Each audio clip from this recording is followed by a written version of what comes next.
Dear colleagues, I think everybody's here.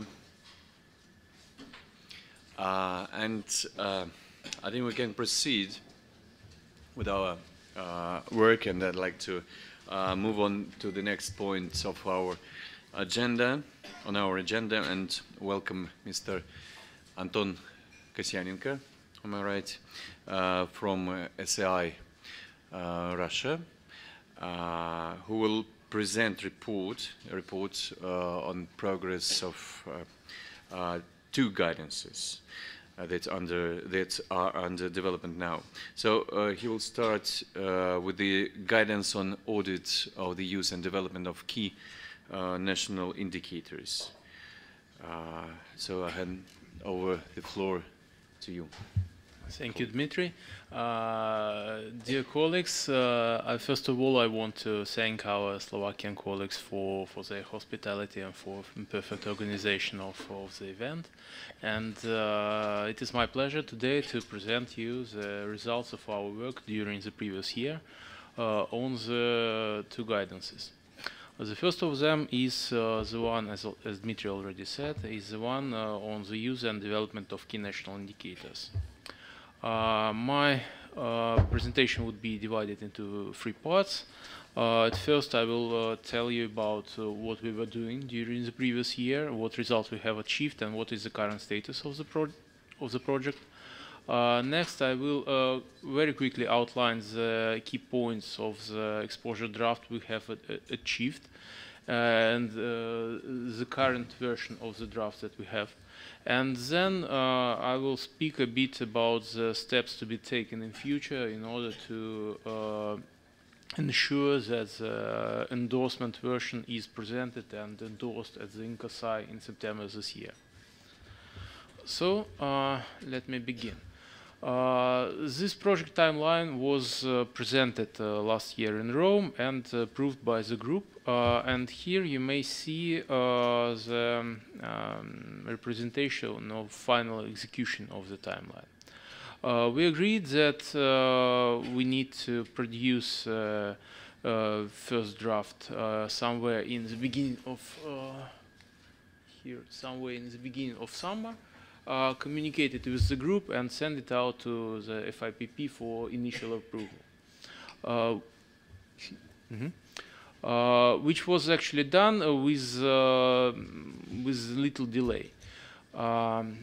The draft was presented to the members of the working group, and we have received 5 very useful comments. Most of them were taken into account, and every of the commenting party received a detailed explanation of what was and what was not included, and if any of the comments was not included, there was provided a detailed explanation why, the reasons for this amendment. After that, the document was sent to FIPP for the first consideration, and at this point we had the first setback, the first delay, a major delay that occurred due to different understanding of our quality assurance process by us, by the Secretariat, and by the FIPP. Because the forum insisted that the address to different working bodies of INTOSAI, committees, subcommittees, and other working groups must take place before this communication with FIPP, and we expected that this will be during the public discussion phase. Also, the FIPP insisted on several changes in the structure of the document, and so we had to come back to working bodies and ask for their assistance and their comments. We have addressed compliance audit subcommittee, performance audit subcommittee, and several working groups, most important of which is the group on program evaluation, and received quite a few comments from them. the comments from most of the groups and working bodies were favorable. They accepted the document as a whole, and the number of comments provided by the group on program evaluation is so high because they suggested to use the process of auditing of key national indicators not only as part of auditing but also as part of evaluation of programs and policies. And so they were showing us in which places such an amendment can be done. The difficulties, I wouldn't say problems, but difficulties were with performance audit subcommittee, because colleagues insisted that what we are talking about in the document is not actually a part of performance auditing, and the situation was that we were using the same argument that the very first step in conducting a performance auditing is to look at the system and how the system works and what are the indicators used. But at this point, we were insisting that it is the first step in performance auditing, and that's why it forms part of performance auditing. And colleagues were insisting that it is only the first step, and it couldn't be a part of the whole performance auditing process, and hence the document should be shouldn't be considered within the performance auditing branch of INCOSAI documents. At the same time, they were suggesting and insisting that the document is actually how it is called, subject matter specific kind of document, and it should be moved into 5,000 series of specific subject matter documents. With this suggestion and with the suggestions from a compliance audit subcommittee to increase the role of compliance audit, and a suggestion of group on program evaluation to increase the role of program evaluations, we agreed that the document should be moved into the 5,000 series. We tried to ensure that all kind of audits that were mentioned before were equally represented in the document, and we restructured it according to the requirements of FIPP.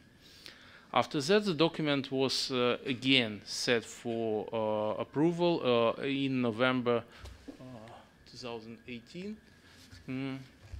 And the document received the final approval from FIPP and could be proceeded to the next stage, which was the public exposure at the INCOSAI org website. The exposure period began at December 27 last year and concluded only last week. We have received quite a few comments from different INTOSAI members. 13 SAIs have commented, including 5 of the working group members, and 2 international organizations, Institute of Internal Auditors and International Consortium on Government Financial Management.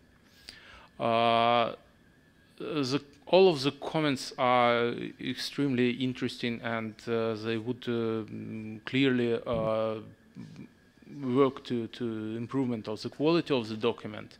And we are planning to take pay close attention to what the colleagues provided. Let me tell you what we have achieved finally with all the changes that were made. First is the structure.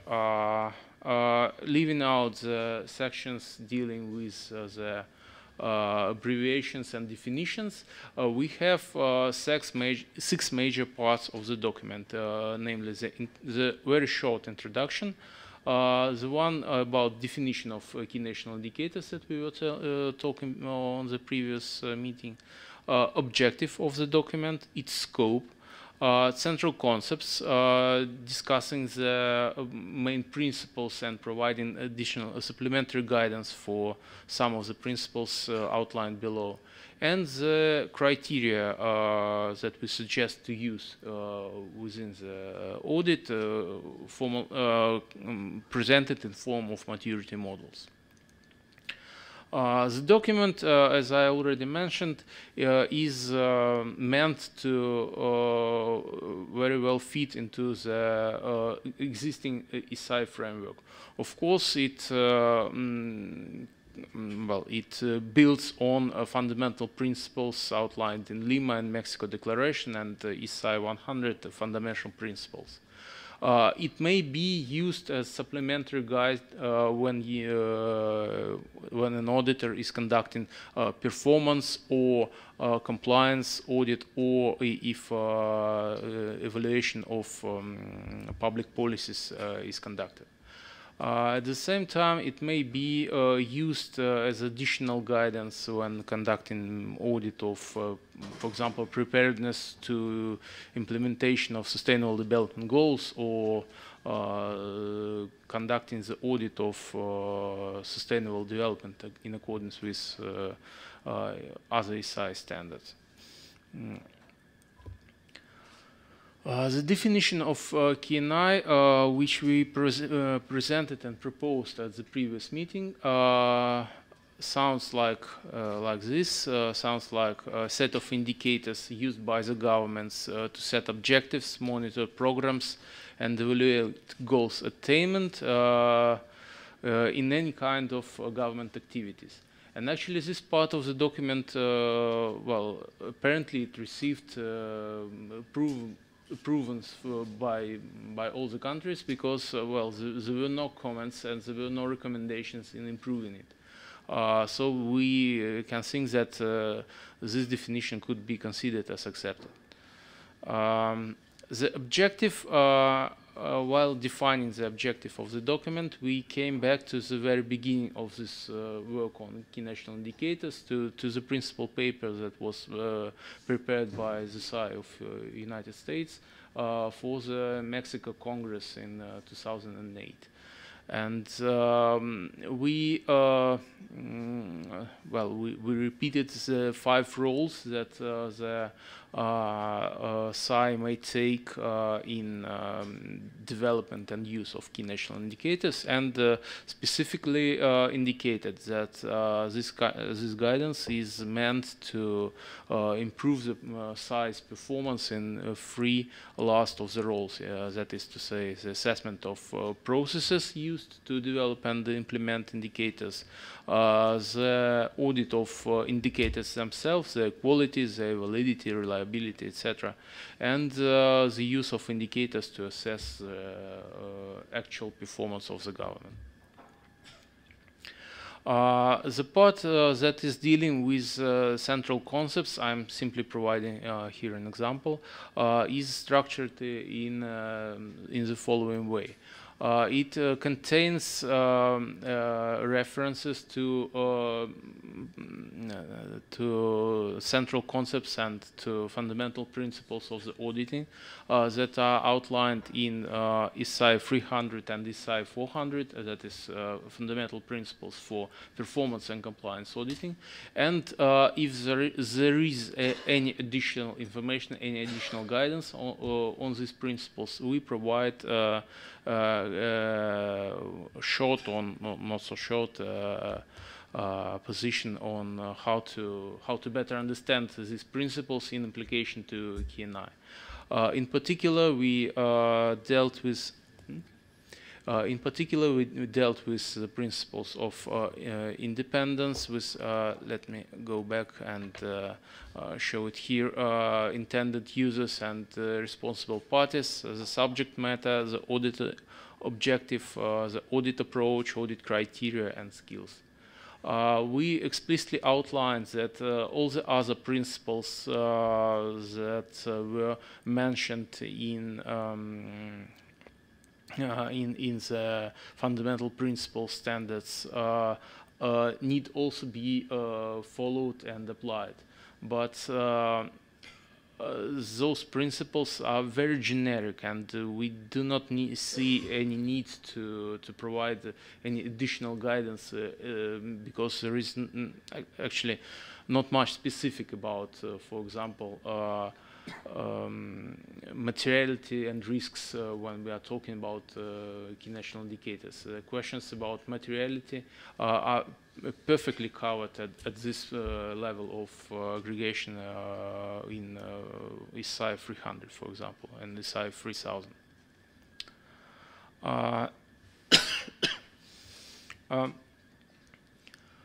What is the main objective of this work? Actually, it is the very important point which we wanted to emphasize. It is actually to constructively promote the improvement of the processes applied by the government. And as such, it is actually trying to support the government in the aim of achieving national goals. And in this sense, the document is very closely connected with what we see as one of the themes of the future Congress. And in part, audit of KNI may be considered as part of strategic audit, but we understand it, but we will not use this phrase in the document right now. Probably it would need a revise after the Congress. One more thing is that at which point the audit of the indicators may be conducted. And we insisted that it may be done at any of the stages of the policy development process. It may be conducted before the policy have started to implement. It may be conducted during the implementation process and after the policy or the program have been completed, and in order to assess results. In any whatever the stage at which the audit is conducted, the main idea is that the results should be again formulated in a way that would be promote the improvement of the system, not actually finding fault in minor questions. Speaking about subject matter, we have the same idea as we have presented at the previous meeting, and I wouldn't be going into deep detail about every of the stages. We defined, if you remember, we defined 6 major domains of questions, audit questions, and formalized the questions within domain as a maturity model. Also, we have said that the indicators may be used to evaluate if the goals were attained or not. And if such evaluation is conducted, we need to use the set of indicators that will allow us to tell that. And if such a set of indicators is used, we need to ensure that this set of indicators is good according to the previously mentioned 6 points of 6 domains. So we can suggest to use another indicators what is important here. The structuring of domains, I simply provide one example of sufficiency of indicators set, is constructed in a set of questions that should be asked to the auditee from bottom up. Do you have any indicators that characterize the attainment of goals? If there is no indicators or indicators are sparsely spaced, you have level 0. If you have one indicator for each goal, you have level 1. Next, level 2 is in case the set of indicators, if it is only one indicator, but if the indicator contains all the relevant information about the goal attainment. Does it contain the measure of inputs, outputs, and outcomes of the policy or program that is being implemented? And finally, as a top level, probably very difficult to achieve, we mentioned that indicators need to take into account the subjective assessment of outcomes and impacts, or the assessment of inequalities in people well-being, or the sphere that is described. So that is actually the clear, the short description of what we were planning to provide. All the details were provided in the presentation last year, so I do not feel need to repeat it in greater detail. And of course, you have seen the document already at least twice when it was disseminated. So I want to save your time. So what we need to do next? First, as I already said, we have completed the public discussion, and all the comments that were received from SAIs and international organizations need to be put on the website. We give ourselves a great grace period. I hope we will put it on the website next week, but we give ourselves one more week for this work. After that, by early March, early May, we want to implement all of the comments into the document and disseminate it amongst the group members. And we plan to give you a couple of weeks for final review, so that if any additional comments or suggestions are present, we would be happy to implement it. Somewhere in the middle of May, at this star, we are planning to send the document with all the needed disposition tables and all the comments of the interested party to the FIPP license officer to receive his feedback. And this time we can use as a reserve time for further improvement.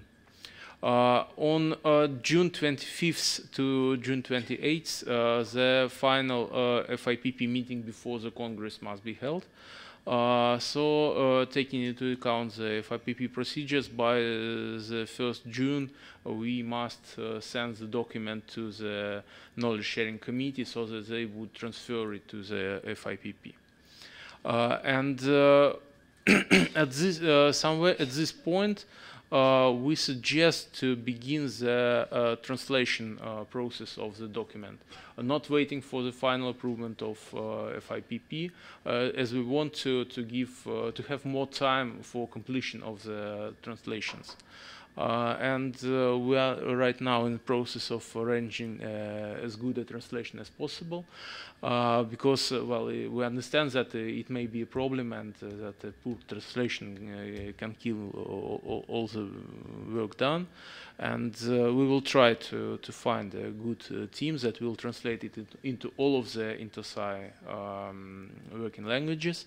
But then we suggest that the group takes part in correcting the translations that was done in their native languages, so that because we understand that no translator is perfect, and of course auditors know better what is meant by each word and what phrase to use in every specific case.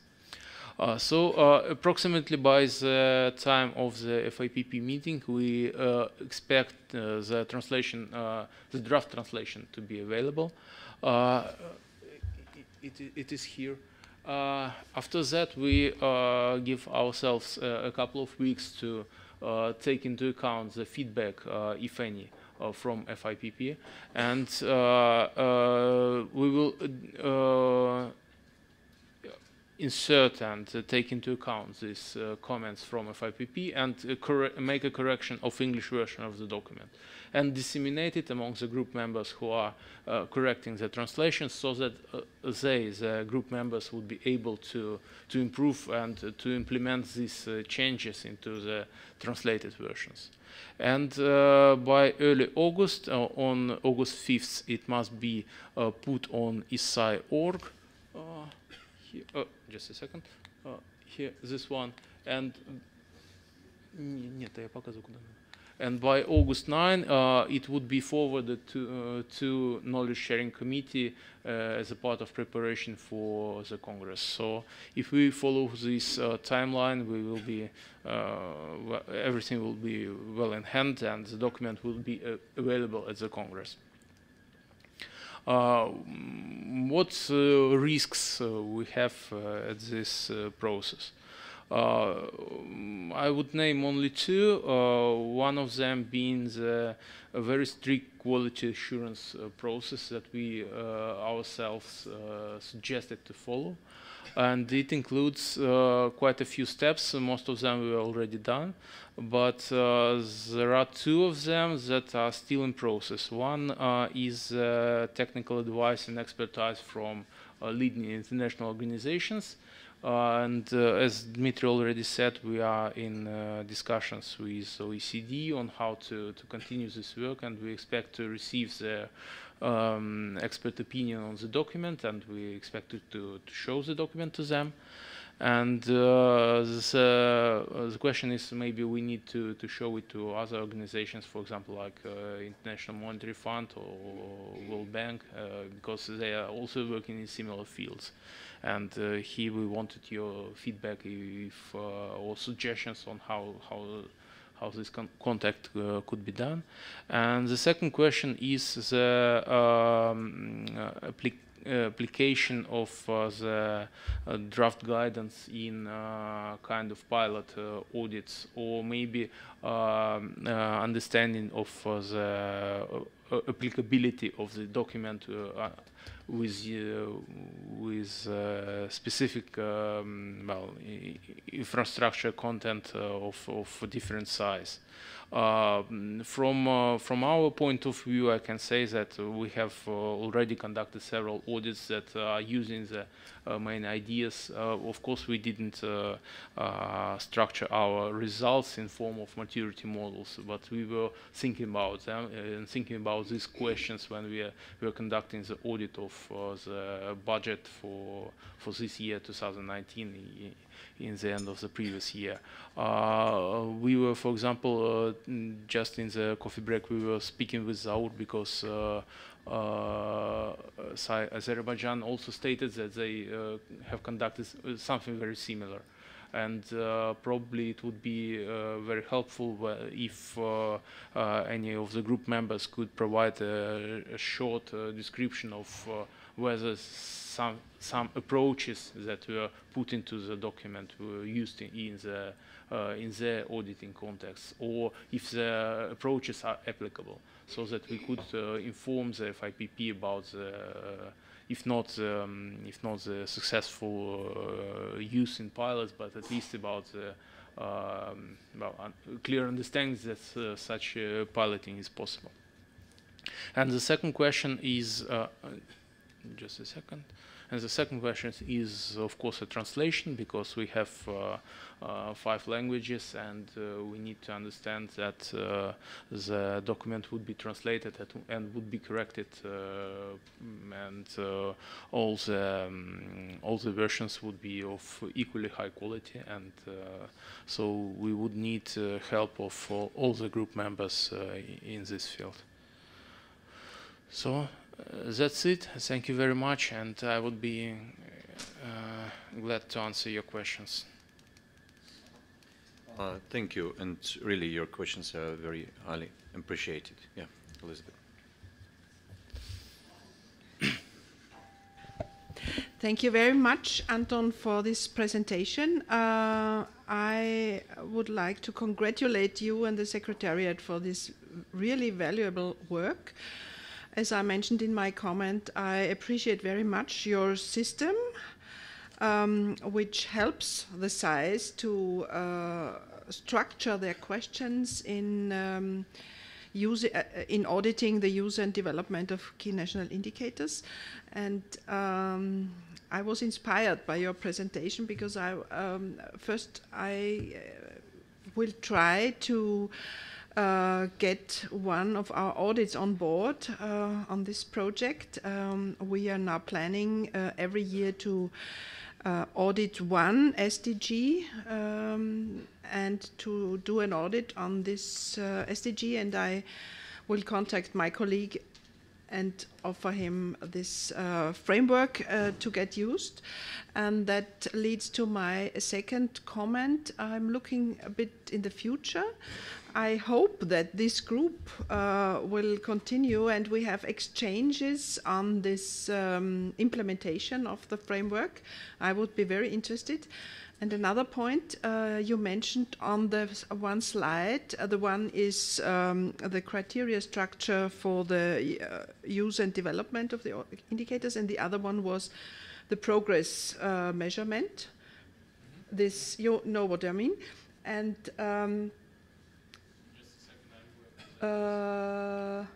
no, I'm going to that place. Yeah, and I'm wondering, because the paragraph about the measurement of the progress is very short in this paper, this one, evaluation of goal attainment.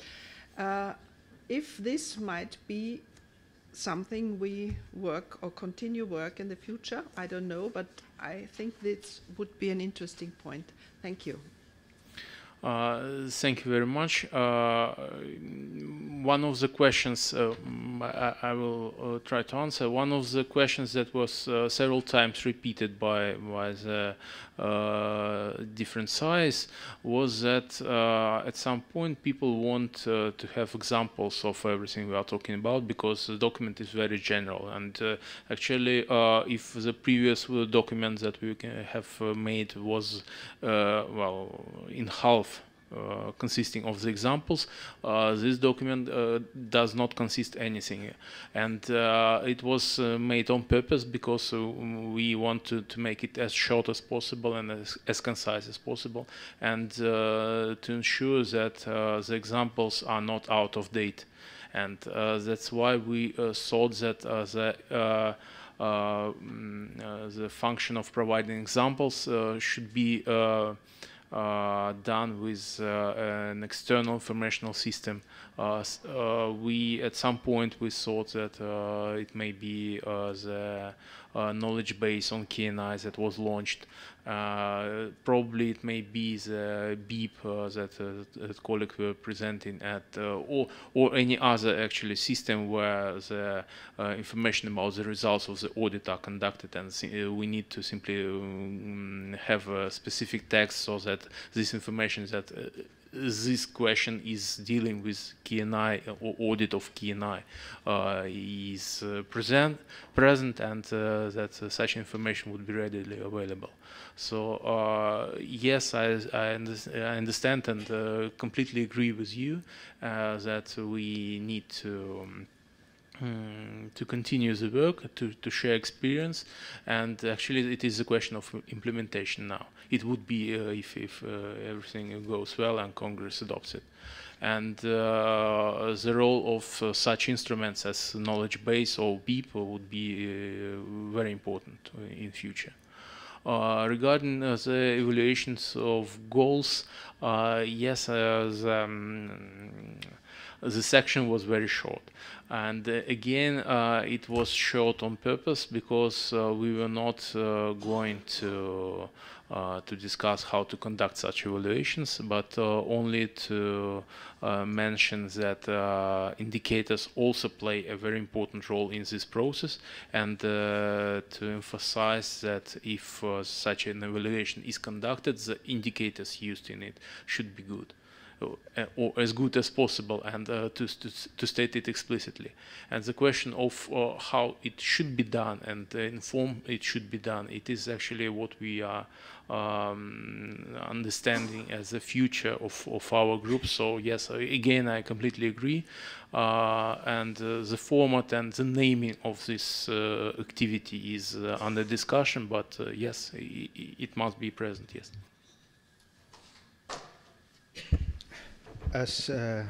Thank you for your valuable explanation for the guide, which actually we had the chance to go through it, and we read all the details of the guide, and I think we submit our point of view about the guide, which we're going to represent tomorrow.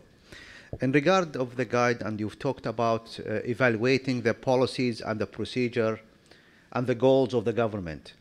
In my opinion, this task is a very huge task, and it's need from the SAIs to go deep and dive more and more in evaluating these aspects.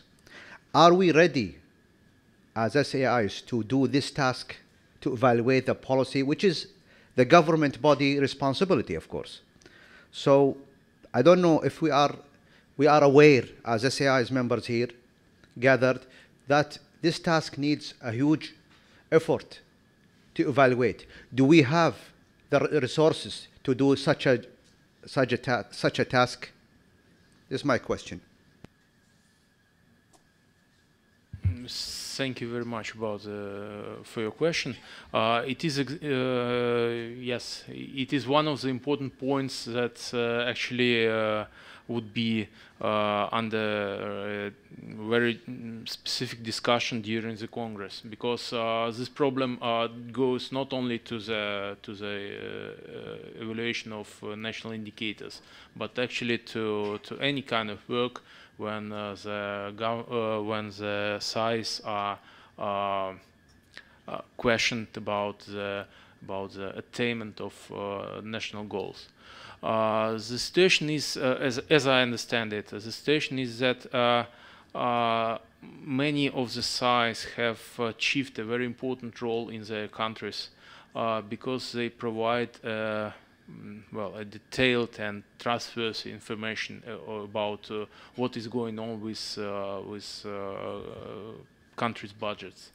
And as such, since the SAIs are considered experts in such a field, they are also considered, do they feel prepared or not? Do they feel ready or not?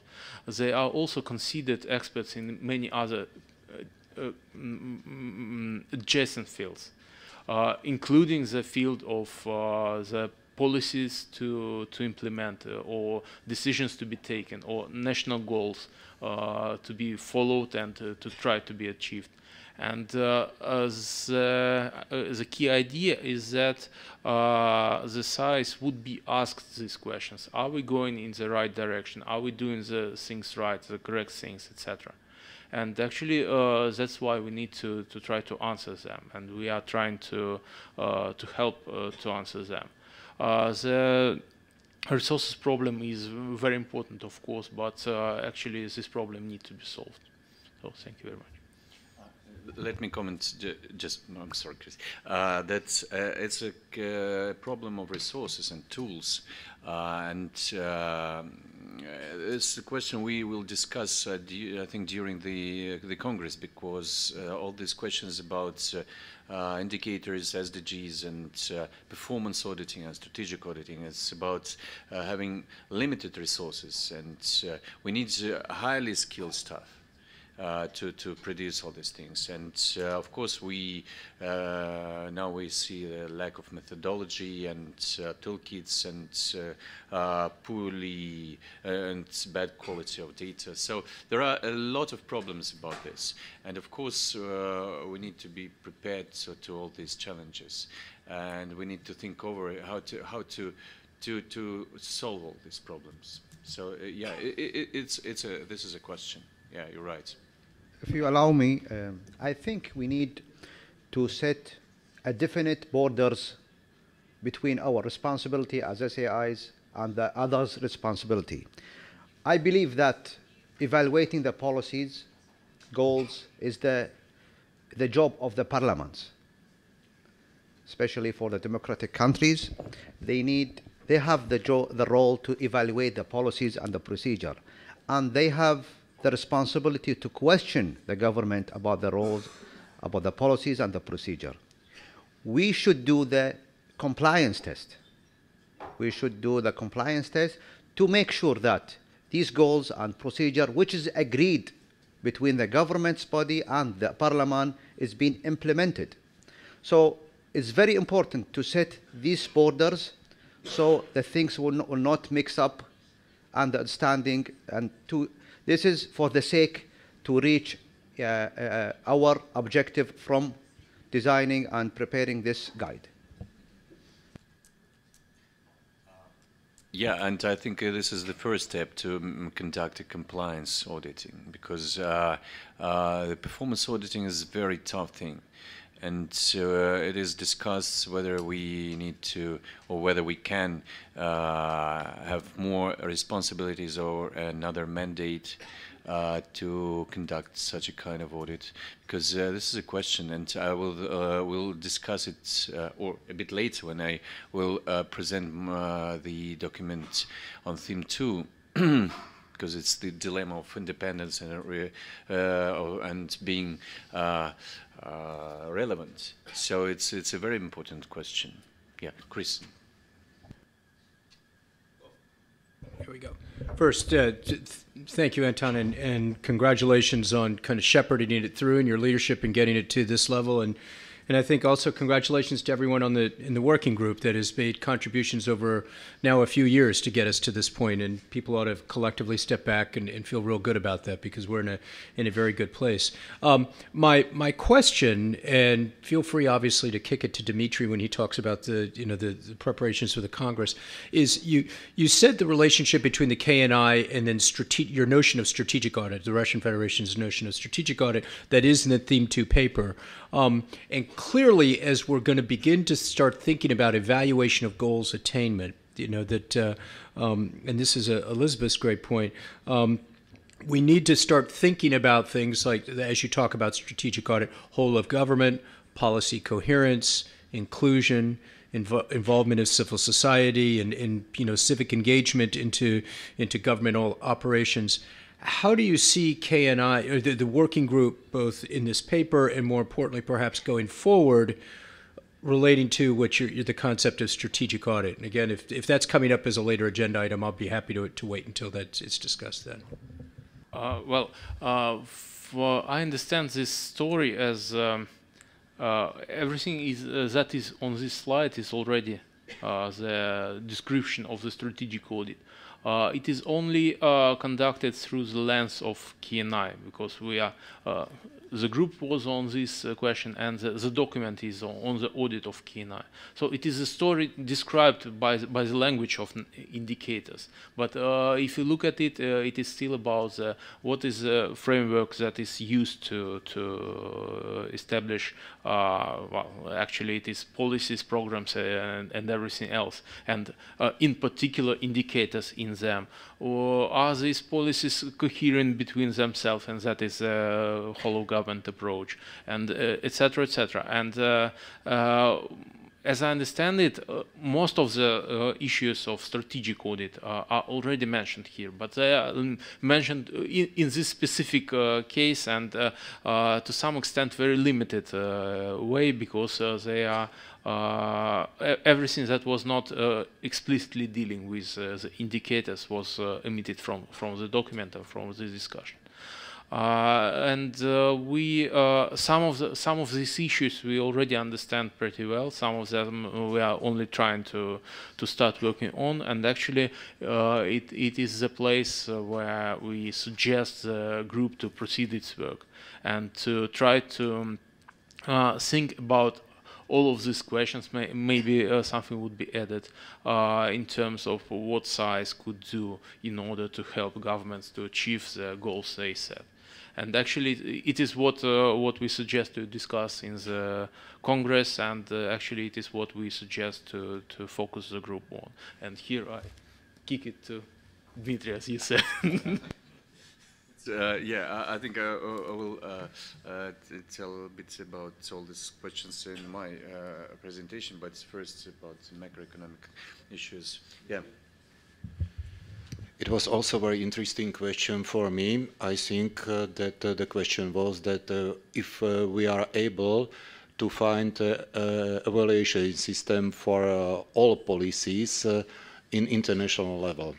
I think that it is necessary to define the specific of policy, for example, budgetary policy or financial policy, and it is necessary to use the methodological of comparing this, comparison these indicators. For example, if we use International Monetary Fund or OECD or Eurostat, it is possible to evaluate the budgetary policy. But I don't understand if it is possible to find or to compare specific policy. For example, agriculture policy or forest policy. We can also find the evaluation only on national level because it is not so easy to compare, for example, Slovak agriculture policy with the policy, agriculture policy with countries from Africa or from America, from Middle East. Yeah. If we would like, it is necessary for us to try find this comparison and find this methodology. I think that very much echoes the discussion that we had in the development of our tool that looks just at the budgetary system actually as a subsystem. No, I mean, because the second where you actually you can say, well, we're looking only at the technical level and at the indicators, but by the choice of the indicator, you always make a choice about your kind of the approach with which you look at the system, how you define an objective, what the outcome would be. So there's an inherent policy choice that is done by the way in which you set the indicators. And as a SI, you're not going to adjudicate about whether that set of indicators was the right one, or how or which actually set of indicators you should take as a meta evaluation. Then to look whether that's been correct. So there's always, and I think it's inherent in the work, a political choice, even at the core technical level about it. And in particular, when you then talk about issues that have a high political the ability to explode in a way for criticizing government, catching them on the wrong foot, and with the development objectives or the budgetary issues, do you hit deficit target or not? This is a very high risk that you get it wrong in a way. So there is this kind of then tendency to step back and say, oh, we only look at whether the system itself is actually geared at producing the right results, but in a way it's shying away from the real question behind. Isn't there a right way of doing that policy? So, and in this kind of fragment, we have seen that when we roll out the PFM reporting framework, there's in a way different risk-taking attitudes, if you so wish. There are SIs that are more comfortable in this area because they've been there by tradition. They have the data. They have been asked as a fiscal council to give advice, for instance, on all types of policies. So they're used to this open space. And there's others that feel their trustworthiness isn't there. It's more in the kind of micro-level control and not the macro-level control. And probably there is not a uniform answer to this throughout all of INTOSAI, but that's why it's, I think, even more important to see what the experiences are at that border, as you put it nicely. And so I also think to test it in the working group and actually really see what are the reactions by the stakeholders to that type of role that SIs take will be really valuable actually for INTOSAI as a whole, because that question keeps on coming back.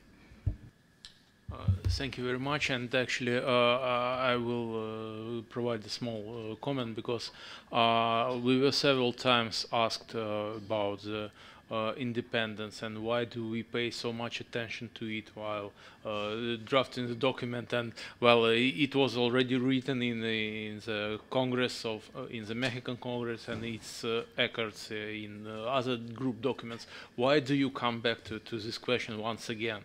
And the answer that we made was that it is one of the vital points of such an approach, and we want to make a way forward. And these questions will arise. Whatever happens, this question will arise, and we want to have a definite answer to it, written in the document. In the document it says that we understand that there is a question of independence, and independence of SAIs is very important, and SAIs need to try to secure it as much as possible. And the suggestion that actually was discussed at the Congress in Mexico was that the SAIs either take a role of technical advisors, providing technical advice on which indicators need to be, but from a technical point of view, not you use this very indicator, but you use indicators that is compliant with requirements like this. Or as colleagues from Kuwait say, go into this process only when the indicators are already set, and you evaluate the attainment of goals versus the indicators that already set. That are already set. So what you say is perfectly true, and thank you for emphasizing. Okay, so I think it's right on to proceed with the presentation of the progress report on the guidance on the audit of macroeconomic forecasts.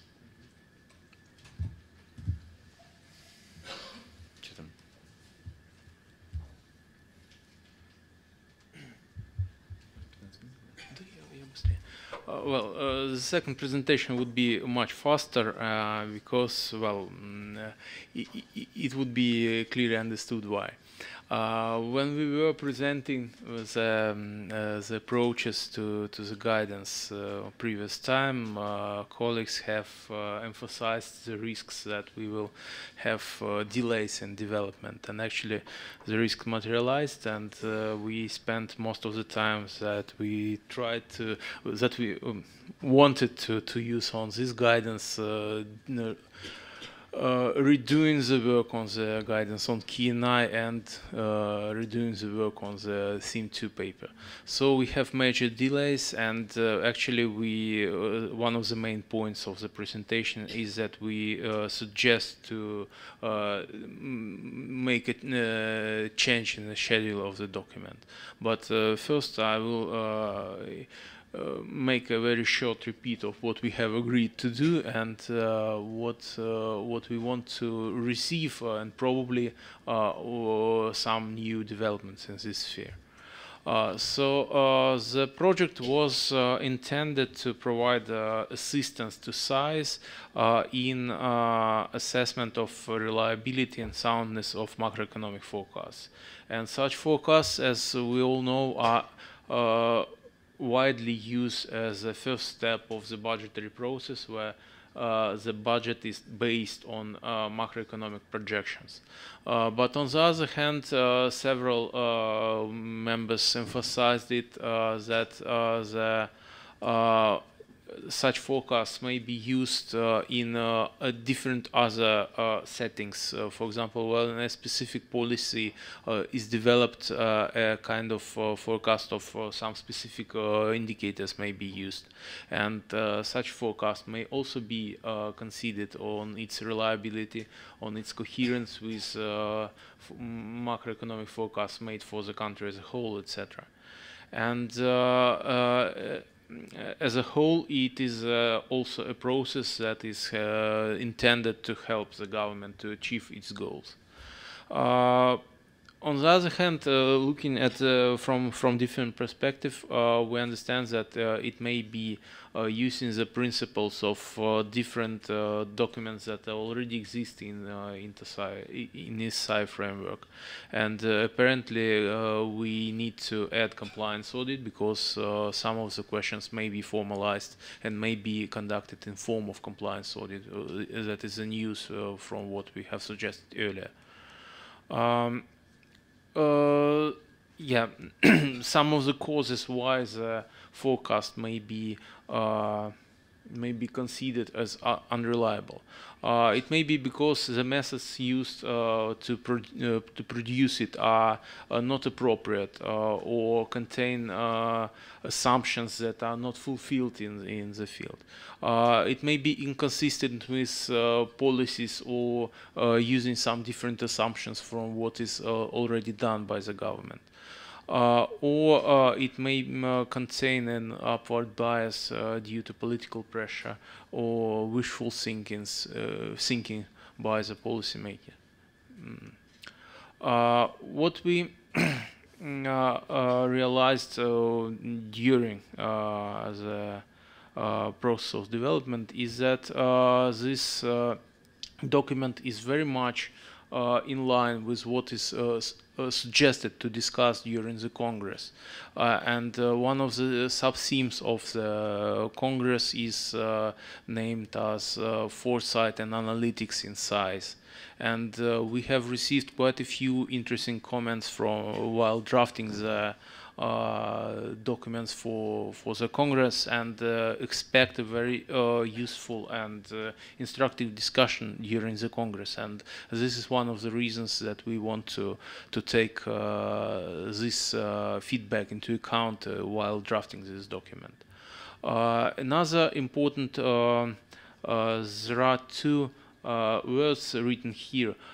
We understand that the role of SAI, while conducting such an audit of macroeconomic forecast, may contain two roles that are not widely performed by SAIs. It is the role of a consultant or a role of researcher, when the SAI needs to understand what the macroeconomic developments may be, possibly may be, and actually what they may not be, and directly emphasizing that such a development as produced in such a forecast is impossible or highly risky, that it wouldn't be attained.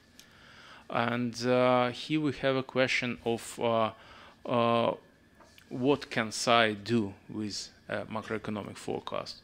And while contacting with our colleagues in OECD that are doing a very similar tasks, conducting very similar tasks, we see that congressional budgeting offices and the independent fiscal institutions, many of them have a role, maybe not of auditing, but analyzing and producing a kind of opinion on the reliability of macroeconomic forecasts. But many others have a role that is to prepare concurring or parallel forecasts themselves, and to compare the forecast that it was prepared by the government with their own, and to produce opinion on base of such a comparison. And in this sense, we do not pretend to write a document on how to produce a good forecast, but we need to understand what will we do if we have such a good forecast, how such a comparison can be used to receive valuable information and to constructively cooperate with the government in this sense. So going back to just a second. Yes, so we suggest to conduct a more comprehensive survey of the experience that is used by different countries, and we already saw some of the very interesting documents. For example, our Finnish colleagues have made several very good reports, and were presenting last time the results of the new report, and we are sure that that this information is not limited to the members of working group, and we need to make this report as comprehensive as we can. And we also want to seek technical advice in this very field from different organizations, including the OECD, and we are in process of cooperating with them in order to understand how they are conducting this role of evaluating the forecasts. So going back to the proposed timeline, we suggest to explicitly use the results of the Congress that would be held in September this year, and we want to have one full year for development of the document after that, including the large surveys that we will start probably right after the Congress. Maybe we will start a couple of months before that, but we want to have a time gap, not to review the time schedule once more. And again, as Dmitry said in his presentation in the very beginning, the document is still having the quality assurance level 1, which means that it is subject to all the quality assurance procedures, just like the document in within the INCOSAI framework. With one exception, it is not considered by the FIPP during its meeting. Everything else, including the 90 days exposure period, everything else is present and would be strictly followed. And well, understanding that the requirements of the quality are so high, we simply suggest to extend the timeline for the project. So that's it. Thank you very much. If you have any questions, please ask. Okay, so the floor is open for your questions. I see that it's not a very easy topic to discuss because it's about the mandate of SAIs, and I think we need to think over about all these things. But anyway, we have such a issue, such a topic, and we need to react on what government is preparing while, for example, in the Russian Federation, when the government is preparing the budget, first it's about the economic forecast. And we, in our Chamber of Accounts, we analyze this forecast. And we analyze it, and even the economic models inside. And there are a lot of recommendations we're producing to the government. So yes, there are space to discuss. So yeah, proper.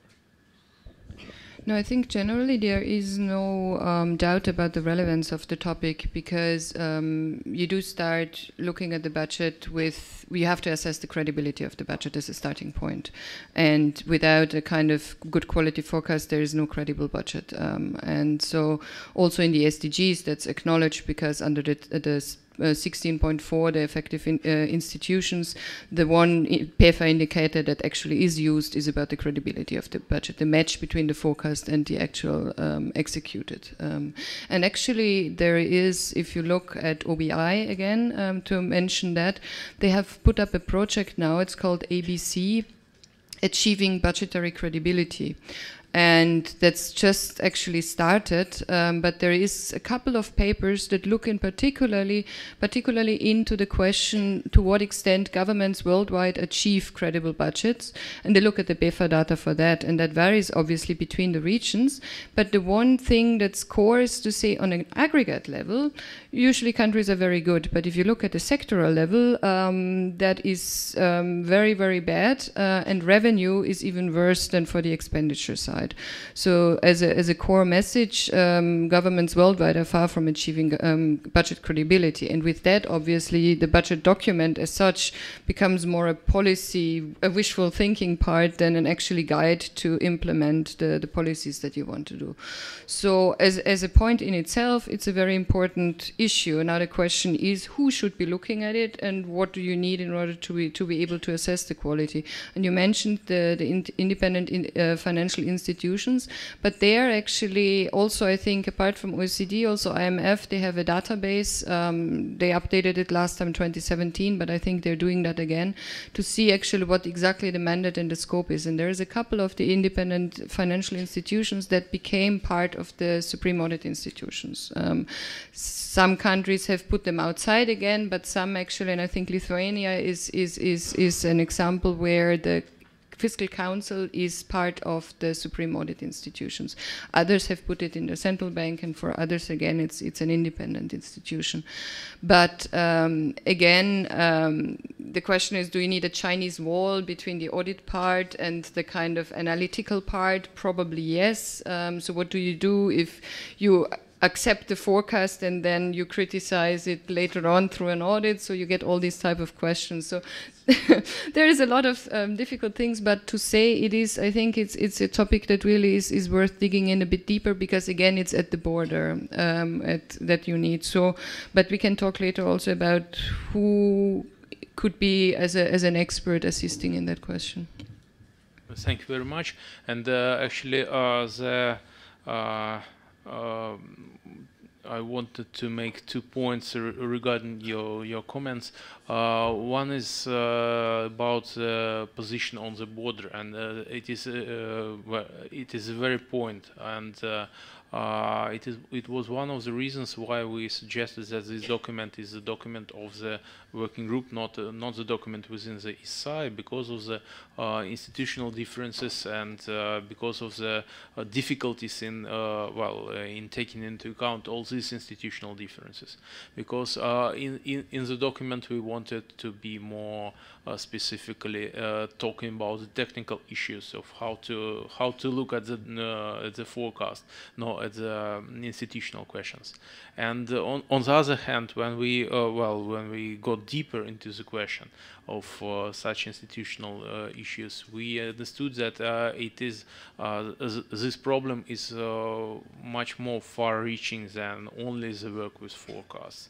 And actually, we are putting this discussion on a higher level of the role of the size to play in the country as a whole, not only in this very narrow and specific question, but as a whole, because this question between analytics and the audit will arise in many other issues. Yes.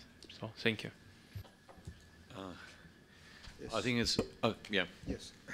Actually, I have a question, and again, about what you mentioned in your presentation regarding the macroeconomic projections, and the SAIs should do their projection for the macroeconomy.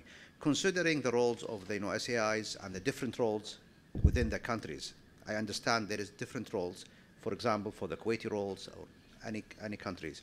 But are we ready that the SAIs to held responsible on given projection and macroeconomic projection, then it might be false and it might be correct.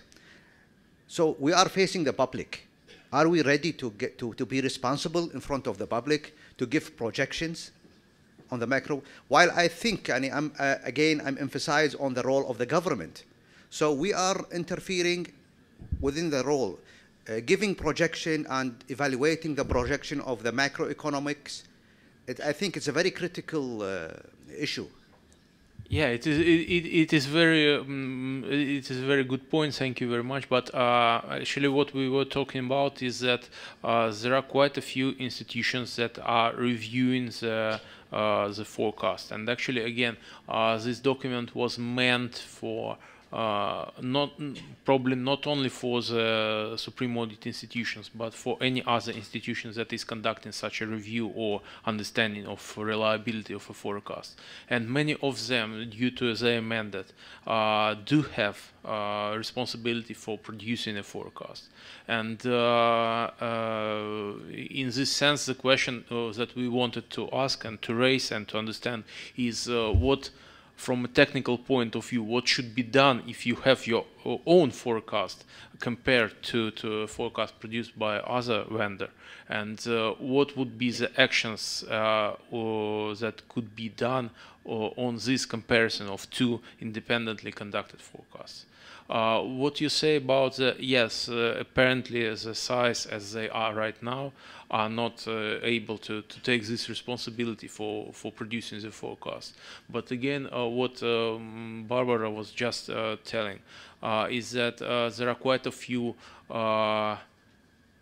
CBOs, Congressional Budgeting Audit Offices, or independent fiscal institutions that are included into size. And this set of responsibility is moving from one way and another. And sometimes it can turn out in such a way that, and quite a few of such institutions do have responsibility to produce a forecast of their own. So it is quite possible that at some point some size may receive such responsibility for producing. Actually, I do not know if there are any that are already having, on a legislative level, such a responsibility set. But in principle, this is possible. And the question is, exactly like you say, are we ready to produce such a forecast, and what are requirements them to be able to fulfill such a role? I can understand that we can evaluate the forecast. What I understand as a role of the SAIs, I can understand that we can evaluate the forecast. We can do like a gap analysis between the forecast and the actual, and we can issue a report within this area. But this is my opinion,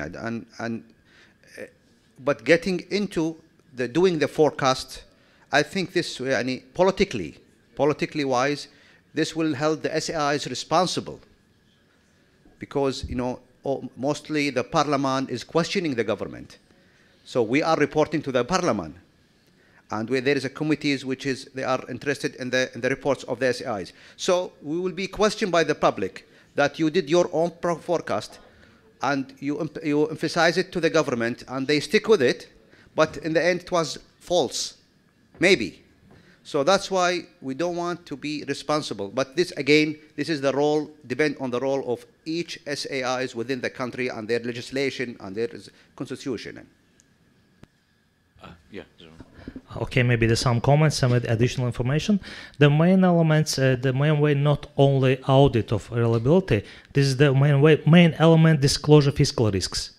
Because if you read inside 12 benefits and the values, you find that, for example, some approach about the Supreme Audit Institution has you define and the disclosure all of the risks, which is the impact of the public financial management system. The macroeconomic, the forecasting, is one way. So we don't think that the Supreme Audit Institution doesn't think that only about the audit risks. This is the one way. If you have some capacity, if some analytical, for example, capacity, you have to disclosure analyzing the macroeconomic fiscal risk, which is some impact, budget planning, some the budget forecasting, etc., etc. Because as a rule, Supreme Audit Institution have give the more information about the public financial management system, and as the government institutions, you can use it more efficiently. In that situation, the main elements, my opinion, that the fiscal risks. Thank you. Yeah. We are only guests on this meeting, but let me add that in our republic, the Czech Republic, we have the Fiscal Council. This Fiscal Council is the independent body on government, and of course is independent on Supreme Audit Office. But we closely cooperate, and this Fiscal Council is giving a statement and evaluates the midterm fiscal program of our government. So we have this this evaluation, and we also give our opinion to this within the statement of that is submitted when the government is submitting to the parliament the proposal of the budget. Thank you. Thank you. Allow me. So this is a different example that there is a separate body who's doing the evaluation of the macroeconomy, and they are responsible on their reporting. So it's a part of the SAIs, but they are working together. But as a politically responsibility, it will be their own. There is a divider between the roles, two roles. It's not mixed up. Yes, I agree. Yeah, that's what I'm talking about. I'm trying to emphasize that we need, but again, this is according to the legislation and the constitution of each SAIs in each country. Dear colleagues, that's why we're talking about guidance. And if you remember the previous system of INCOSAI, there were such documents like INTOSAI Gov, which were meant not only for SIs, but for other organizations. And the same we have here. This guidance will not be only for SIs. It will be for fiscal institutions, for other institutions. So there are just some principles we put there to conduct such things concerning the macroeconomic analysis. So I think it will be our input to this process. Okay, so I think it's a very good discussion, and we can proceed it with with my presentation, because it's also about the topic of the role of the supreme audit institutions in the achievement of the national priorities and goals. I just would like to present you the progress report on INCOSAI preparation, and after it I hope we will have a brief discussion on our plans and expectations from the Congress. So let's get started. I would like to bring you up to date on the progress on theme 2. It will be the theme 2 of the Congress, which will be held in Moscow this year in September 23-29, and here's the name of theme 2, which is we coordinated the work of the expert group on theme 2, which includes 22 countries, 22 SAIs, and the IDI and GIZ. And let me give you a brief glance at where we are on the timeline for theme 2.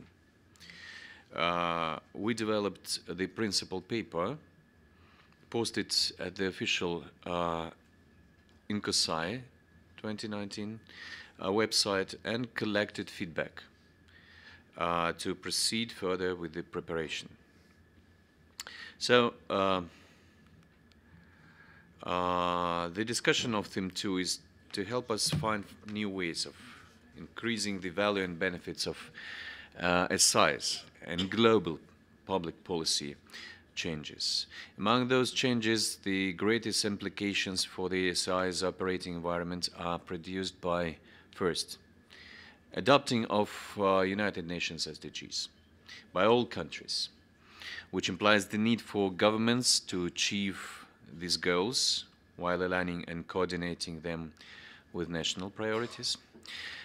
Then, second, growing public demand for transparency of governments, which is necessary to evaluate the progress on achieving long-term goals.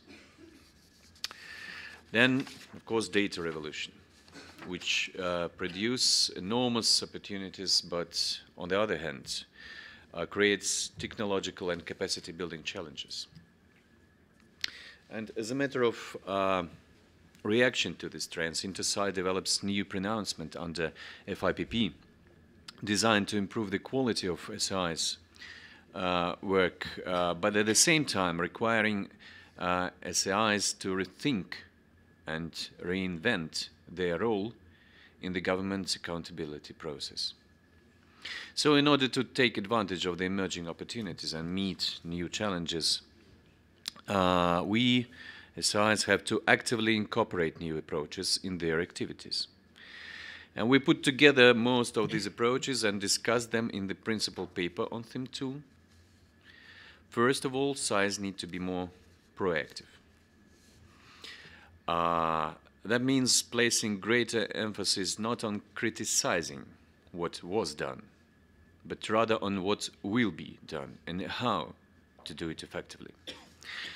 And we put it in principal paper like this: to go beyond the role of a critic, SIs need to be proactive and to reinforce the impact of their activities.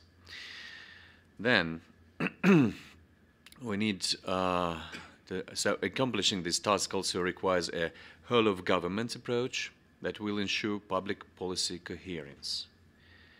And in principal paper, it's like acknowledging that policy coherence is central to the achievement of national goals.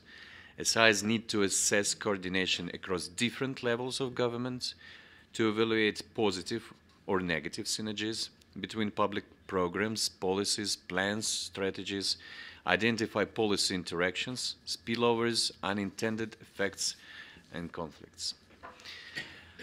And the third thing is, while SIs need to retain their traditional focus on financial and compliance audit, we believe that their unique view on the budget cycle and accumulated comprehensive knowledge will increase their involvement in strategic planning issues, which might require reconsidering SI's resource allocation to ensure the best possible performance. The fourth thing of these new approaches is to ensure accountability while avoiding independence risks. SIs are to reach new quality level of communication with stakeholders that will be based on a cooperative approach, but at the same time keep the balance between accountability and independence risks. So in the principal paper we put it like this: SIs need to highlight the benefits and means of collaborative tools in the government to draw on a potential of the public. For example, there's hackathons, data science meetup, and competitions, crowdsourcing, etc., etc. And these collaboration tools catalyze communication and inspiration in public community. Clearly, the adoption of these approaches would lead to significant evaluation of SI's role. We believe that SIs might greatly contribute to the achievement of national goals by conducting research and delivering recommendations which would enrich traditional audits. So we say it in a principal paper, putting such an article like: responding to global and national challenges requires recognition of the new role of supreme audit institutions. SIs may greatly contribute to the achievement of national goals through provision of advice and recommendations grounded on within the limits of their independent institutional position and mandate. So this is obviously a complex matter that requires new competences, as I said, tools and techniques at the junction of different disciplines, such as statistics, math, IT, sociology, or even psychology, etc., etc. But we are convinced that it is a promising way of increasing SI's value for the society and introducing a strategic and integrated dimension in their activities. Indeed, the idea of the necessity of applying a strategic and integrated approach to the activities of SIs is very appealing to many of our colleagues. When we prepared the principal paper draft, we tried introducing the term strategic audit as an umbrella term for strategic-oriented and strategic-related activities of SIs. And in the questionnaire that we distributed to INTOSAI members alongside with the draft, we asked our colleagues to give their version of the possible definition of this term. We received 63 replies.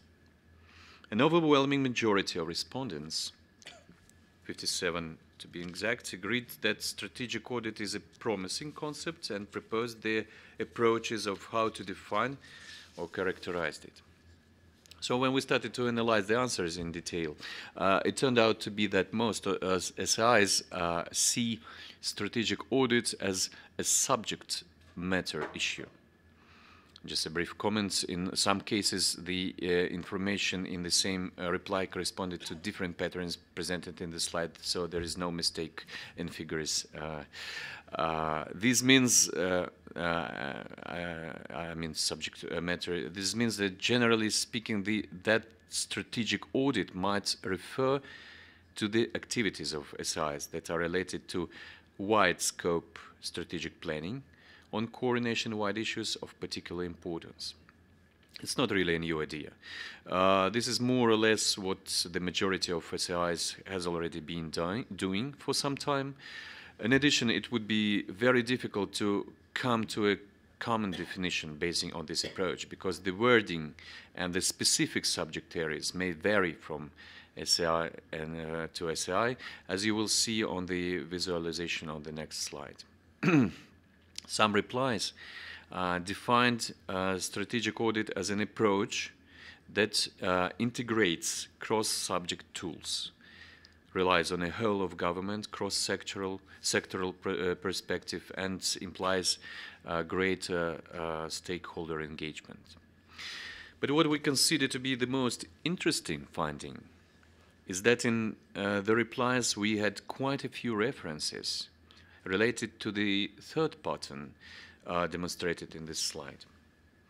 It illustrates a considerable interests of SIs in enlarging the role of their research and advisory function, which implies adopting a forward-looking approach that uses advanced research and analytical techniques such as foresight, risk analysis, and impact assessment, and aims at developing result-oriented practical recommendations. So in our option, this is indeed an innovative idea. We decided to add some color to this black and white slideshow. So this slide is one of my favorites. It's mostly a linguistic exercise, but it's just a kind of semantic exercise, but using the new AI technologies. But it illustrates the point we presented earlier. So if we try to come to a definition of strategic audit by analyzing them from a subject matter point, we did this by creating a database of definitions based on this pattern and analyzing possible similarities of terms. So coming to a common understanding would not be that easy. There are definitely are matching and sometimes almost identical definitions, but merging these into one general concept might be quite a problem.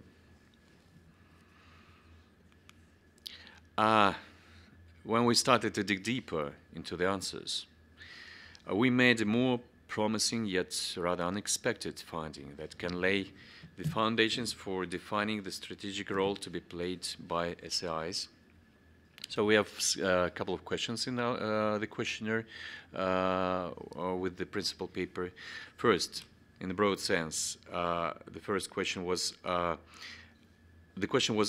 what roles your SI plays that go beyond functions of financial compliance and performance audit? And the answers, the possible answers were, first, A, role of counselor, providing extensive recommendation based on audit work. B, role of counselor providing extensive recommendations beyond audit work, for example, by publishing position papers. C, role of researcher, aiming to develop methodological toolkit or good practices to support financial compliance and performance audit. And D, role of researcher, aiming to determine key trends, risks, and important areas to consider. So here, this bar charts, the blue, first blue bar is the first answer, recommendations based on audit work, and other are the combinations of B, C, A, etc. And we see that turn out to be that most of SIs effectuate advisory and research functions that stretch beyond the margins of traditional auditing.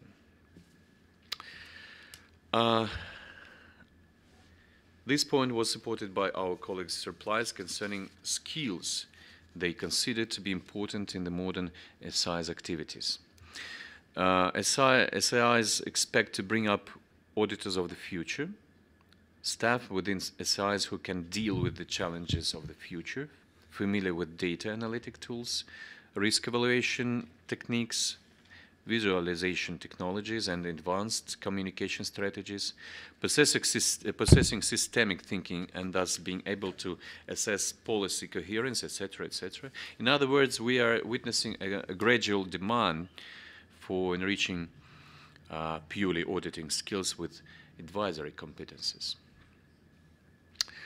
And in principal paper, we put it like this. So SIs should produce the auditors of the future, staff within SIs who can deal with the challenges of the future, including using data analytics and innovation, being knowledge exchangers and producers of foresight. Yeah, this is one of my favorites. We think that promoting the advisory function of SIs would actually allow them to contribute to the implementation of strategic goals while avoiding independence risks.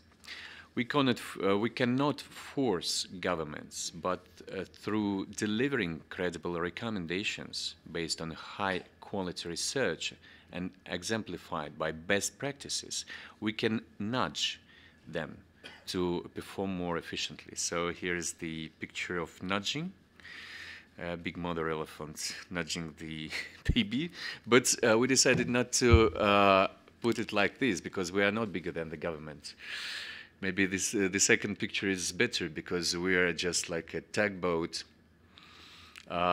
nudging the ship out of the harbor because the government is a bit bigger than the SI, NSI. So this is no contradiction with the basic INTOSAI principles, as long as these advisory activities are conducted within SI's mandates and do not violate the auditing function. And in the principal paper, we say advisory functions complement assessment made through audits. Advisory can be performed in moments others than those which are typical of audit functions. As it was noted at the 17th INCOSAI, providing advisory service during the early stages of a reform effort can be used in shaping the reform agenda and helping to improve government performance and accountability. So strategic audits and advisory activities are closely linked, both envisaging a forward-looking approach and addressing prospective topics. So we have a lot of work to do to further develop the concept and deliver structured and well-justified answers to the questions that concern our colleagues most of all. This includes issues related to the lack of mandate, difficulties in defining key priorities in constantly changing conditions, imperfection of communication with stakeholders, limited resources, etc., etc.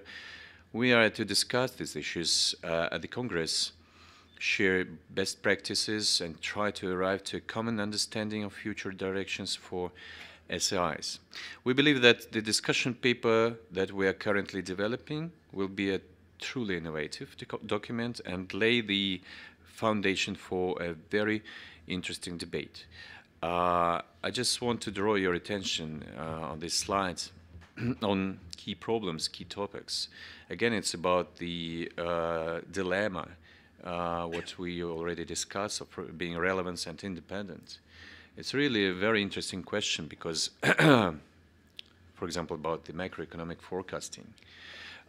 Do we need a Chinese wall, as Barbara said, or do we need to be more independent? Because when we are independent, we somehow losing our relevance. Because the government sometimes don't need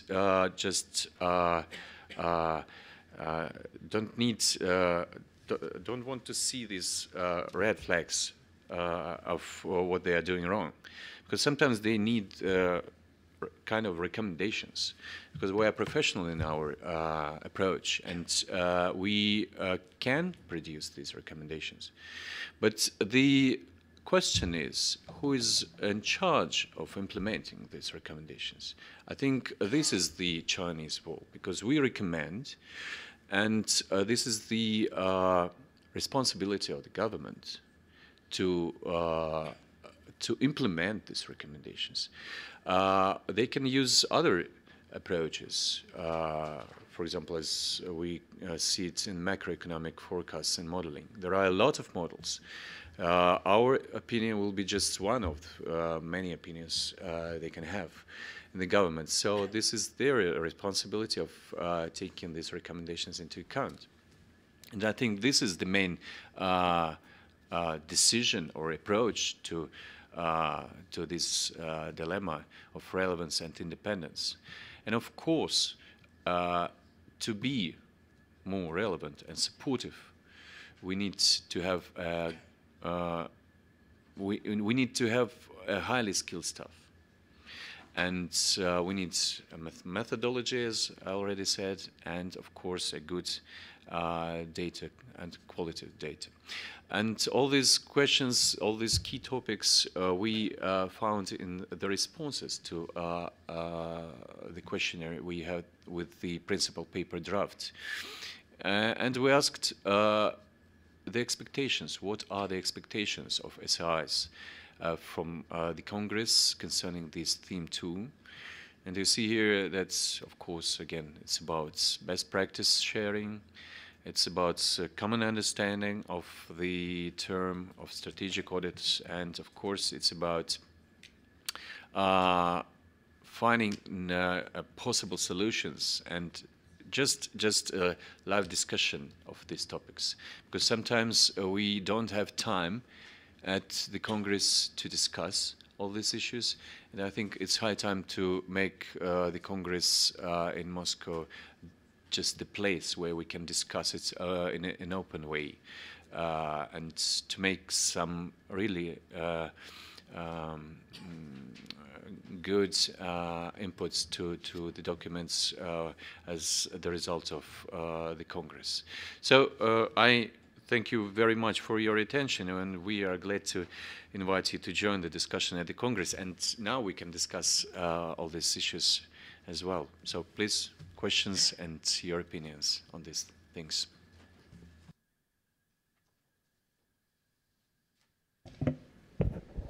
Dmitry, thank you very much for the presentation. And as you know, the United States was one of the ones that responded that thought your paper was brilliant. And so I say that publicly, and you know I said that in writing. So I thought you just did an outstanding job, and looking forward to the Congress and the discussion there. I think, taking our colleagues' comments about the risk to mandates and kind of, and for some of us being uncomfortable getting into policy determinations, one of, in a sense, the safe spaces could be, and Barbara touched on this with SDG 16, which is on effective institutions and inclusive institutions. There is a lot of work that's being done globally looking at indicators and standards for effective governance. SEPA and at the United Nations, I know that you're aware of that. OECD has what they call their policy coherence for sustainable development. I know the acronym, I had to get the letters right. Obviously that there's work being done more directly under Goal 16. That might be a beginning point to start having discussions that are, in a sense, safe places or things within all of our mandates, or at least the great majority of our mandates, to talk about the role of SAIs in ensuring effective governance. It also builds off of, from a couple of Congresses ago, the Beijing Declaration, and so there's good continuity across the Congresses that way. And so I would just posit that as an opportunity to be, as we think about strategic audit in a particular context, the work on SDG 16 could be one avenue to consider on that. You're right. Yeah. And I don't think that the main idea is to define the strategic audit. Yeah, it's about it's a talk about about us as being relevant to the process of attaining the goals, and how we can help, what we can do to be more effective. And not just, again, about all this, stop doing this, where are the critics, or etc., etc. So it's about be helpful, and because there are a lot of functions and roles of SIs. There are courts, there are the Westminster model, etc., etc. So we can't invent something unique and that can join all these models. But we can think about the approach to us helping the government. So yes, I think this is the main idea, and the goal 16 is all about this. And I think sometimes we think about UN agenda 2030 is sometimes like about, it's not about us. Yeah, it's about, okay, it's about other countries, about problems in other countries. But now it's time that we know that it was 2000 and 2015 was goals not for the whole world, and now it's time to have goals for all of us. And then we can produce, we need to find somehow the indicators within each country agenda. So and how we react. I mean, the SIs, how we react, how we identify, how we analyze these indicators or policy coherence, etc., etc. This is our main inputs into this, I think, processes. So we cannot be far from this process like this. Yeah, Barbara. I have to say I really like the analysis that you did on the questionnaire, and in particular the picture where you dug a bit deeper to look who is actually doing what, audit solely based on recommendations solely based on audit findings, or do you embrace a wider understanding? And I think, I mean, and that's very much resonates, kind of the high bar for A only, resonates, probably was the 2010 discussion on advisory role of supreme audit institutions, and you see that echoed in the standards, of course. But I think there may be, I mean, and that's drawing on your concept of safe space, which I think is a good anchor to have in your mind. It's maybe a misweighing of the value chain of creating an audit report. Because as you, Anton, said before, I mean, when you had the discussion with the performance audit, you know, how important is the first step when you research and analyze? I mean, every auditor will agree that, like, you need to actually understand your audit subject first of all, so you need to do sound research. So you need guidance how you actually do that, because this is where you can get it right or wrong. I mean, later on, the findings that they need to be based on kind of your analysis, etc., that's a later step in the chain, but like the first part. So do you have to have an audit report published, and only then can you actually advocate or give a recommendation, or can you say, I have the analysis, I can skip that that kind of step of, you know, putting it all together and go immediately and advise? You know, you'll always have the analysis. So what you not have is maybe the middle part. So what kind of value chains can you create to actually come with your outcome? And I think in the Afro-SAI region, the previous CEO was kind of all on for, you know, emphasizing this kind of the quickness actually that needed to come. So if you waste 2 years in having a very substantial performance report, the government will not want your answer anymore. So if you want to be relevant, what's what elegant and kind of good ways do you have to actually provide a strategic answer to a pressing problem? So I think it's somewhere there in the creation process, the production of the report. Again, it's about resources. Yeah, we need a lot of people and it's highly skilled, etc., etc. So this is a problem, I think. So the floor is open for the discussion. If you want now to discuss the questions, if not, so we can proceed after lunch. Is it? Yeah. because it's 1:45, and it's high time to have a break for lunch, and we meet here at 2 o'clock in 1 hour and 15 minutes. So, bon appetit.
I see that not all colleagues are here, so we just have a couple of minutes to wait for our colleagues from Kazakhstan and from, yeah, Leonard is here, from Italy.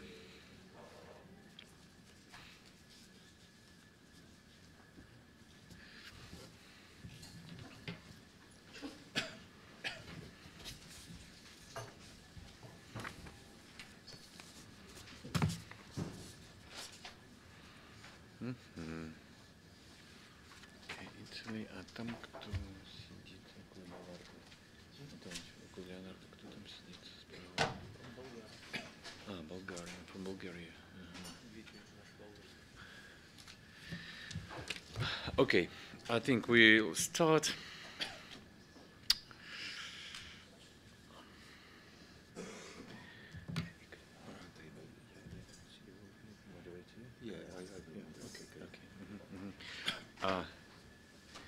Well, since everyone is here, we should get started. Dear colleagues, I'm delighted to introduce the moderator of the round table, Mr. Igor Sulaj, Vice President of the Supreme Audit Office of Slovakia. And I think he will introduce our colleagues from... Okay, so the floor is yours. Thank you. Dear ladies and gentlemen, guests and colleagues, allow me to welcome you in Slovakia, in our capital in Bratislava, at the Supreme Audit Office of the Slovak Republic in the name of the President of Office, Mr. Karol Mitrík, in my own name, as well as other members of top management of the office. My name is Igor Sulaj. I have been working 6 years in a Supreme Audit Office of Slovakia as a Vice President. It's an honor for me that we have the opportunity to welcome in Slovakia the delegates of the 12th meeting of INTOSAI Working Group for Key National Indicators. First time in my life, I met the colleague expert from Working Group for Key National Indicators, but I have read your opinion, I have read your documents, I have read your guidance. Thank you for a perfect job. Especially, I would like to welcome in Slovakia our guest, Mr. Alexander Kulipo, Deputy Chairman of the State Control Committee. Then Dmitry Alexandrovich Zaitsev, auditor of the account chamber of the Russia Federation.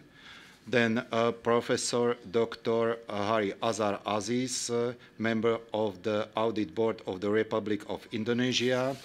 And also Nurla Nurzanov, member of Account Committee for Control of Execution of the Republic Budget Kazakhstan, and the other distinguished guest. I would like also welcome and my guest, Mr. Sramko. Mr. Sramko is Chief of Council for Budgetary Responsibility in Slovakia, former Governor of National Bank, and also Mr. Kish. Mr. Kish is Chief of Unit Value for Money in Ministry on Finance. I take the liberty to welcome in person the representative of Supreme Audit Office of the Russia Federation. The Supreme Audit Office of Russia Federation, Счетная Palata, is the chair of Working Group for Key National Indicators. This year will be organized in the Russia Federation in Moscow, the World Congress INCOSAI. I think and I believe that at this Congress will be presented the result of work from individual INTOSAI working groups from all over the world. It means the result working group for key national indicators, also capacity building committee, where our Supreme Audit Office, Supreme Audit Institution of Slovakia leads the subcommittee focused on peer review. With great interest, we follow and we analyze our expert from Supreme Audit Office of Slovakia new trends in the audit activities, not only in Europe, but also around the globe. For example, the tasks and ideas concerning the work of our working group on key national indicators. We follow new trends concerning the development of a new manual for the monitoring the key indicators, the DCs prepared by the working group for Congress in Moscow, and also as well as a guide for auditing macroeconomic forecast. In addition, the fact that today's working meeting takes place in the Slovak Republic gives us assurance that the work of Supreme Audit Office is accepted and respected abroad. I will manage this roundtable, and I would like divide this roundtable in two parts. In the first part, we will speak about focus on three topics and idea stream. And in the second part, we will discuss about our problems, and we welcome also your inside views and your problems, and also the solution of these problems. The roundtable is focused on three topics, on three idea stream. First is called Slovakia National Experience with Auditing, Monitoring and Evaluating Key National Indicators, and includes also relation between public policy and key national indicators. This presentation will be my presentation. The second topic, second challenge, is called specific budgetary condition in Slovakia. If we would like to express and present our specific in Slovak Republic, it is necessary to speak about a specific system in fiscal policy and also in budgetary policy. In this case, I am very glad that our invitation adopted Mr. Sramko, and he will explain to you a new constitutional act about the budgetary responsibility. Are the condition, conclusion, decision of this act with European budgetary policy? It's question, and he will give you the answer on this question. The discussion about the key national indicators on the national level without the expert from Ministry of Finance is not for me the correct discussion. In this case, I am very glad that our invitation accepted Mr. Kish, who is the chief of unit value for money. He will present you new trends in program budgeting, but also in evaluating of indicators. The indicators are not only the numbers in financial volume, and the indicators have a higher position in our public finances. They are all important guests who have many years of experience assessing the economic and social situation in Slovakia. They are the people, experts working in major national and international institutions. There are professionals who have presented expert opinions in international as well as domestic forum. I will begin the first part of our roundtable with my presentation. My presentation is called Key National Indicators and Slovak Experiences. Next slide, please. On this slide, you can see only one sentence: who controlled the past, controlled the future. I think that it is not only a simple sentence. This sentence has an important idea for all Supreme Audit institutions. The role of SAI is not only in auditing key national indicators, public sector or public expenditure. More important are our recommendation, conclusion, and decision from our audit activities. I think that our recommendation help countries evaluate and align socio-economic development. Our countries, our public administration need SAI recommendation which are oriented on improving public finances, public services, and way of the life our citizens. Next slide, please. I welcome you in Slovakia. In this case, you can see in this slide fundamental data about Slovakia. Our population is about 5.4 million inhabitant citizens. We use the currency euro. We are the member of United Nations Organization, European Union, OECD, IMF, NATO, and the other global important significant institutions. Next slide, please. On this slide, you can see a theoretical framework for key national indicators. My presentation, my structure presentation consists of theoretical framework for key national indicators on a national level, fundamental information about the position and legislative framework of Supreme Audit Office of Slovakia, audit activities, defining the key national according the process of audit on and monitoring activities by Supreme Audit Office Slovakia, and also particular example of using the key national indicators by our Supreme Audit Office. Next slide, please.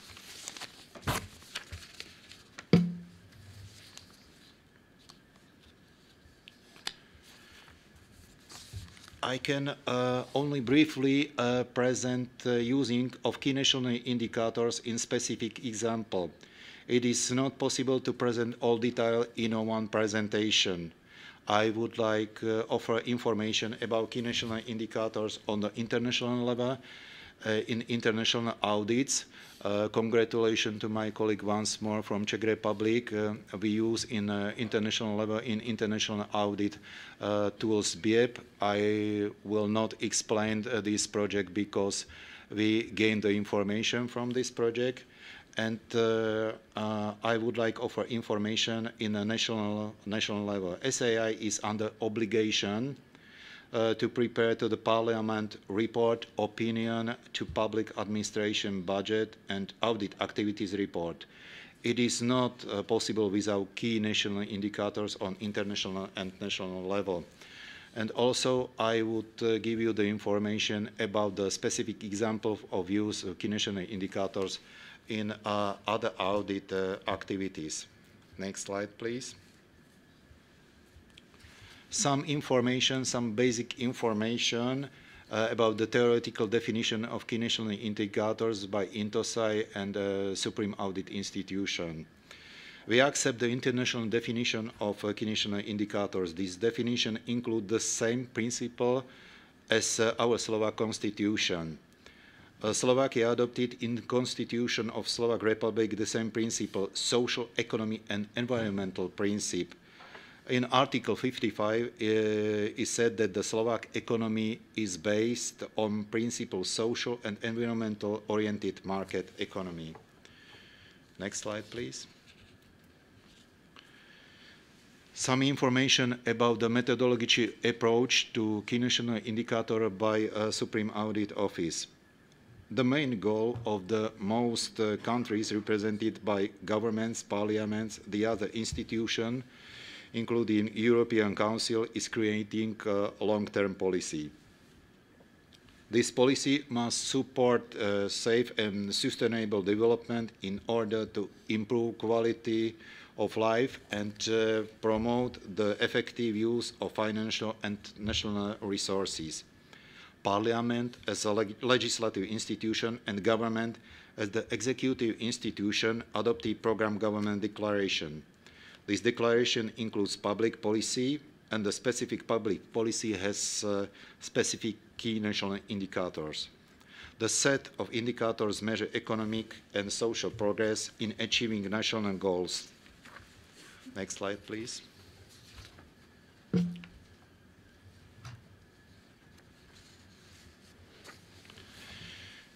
Depending on institution, it's possible to define the particular policy.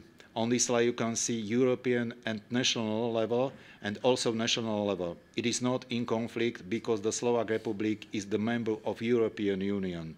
It means that Slovak Republic is obliged to accept, for example, fiscal policy and budgetary policy, and on the European level, and also budgetary policy on the national level too. Next slide, please. Rights and duties. Supreme Audit Institution of Slovakia are determined by two acts, Constitution and SAI Act. Supreme Audit Office audits chiefly management of budgets, its budgetary principle, and management of assets, property law, financial means, liabilities, and receivables. It is the accrual system. We are the responsibility for management of budget not only on a state level, but also on higher territorial units level and municipality level. Next slide, please.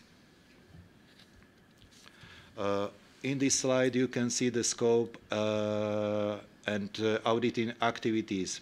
The auditees are chiefly state institutions, public services institutions, local municipalities, and higher territorial units. I said in the previous slide about our responsibility to conduct, to provide audit activity in local municipalities and in higher territorial units. This responsibility is also established in our constitution, in the Slovak constitution. Next slide, please.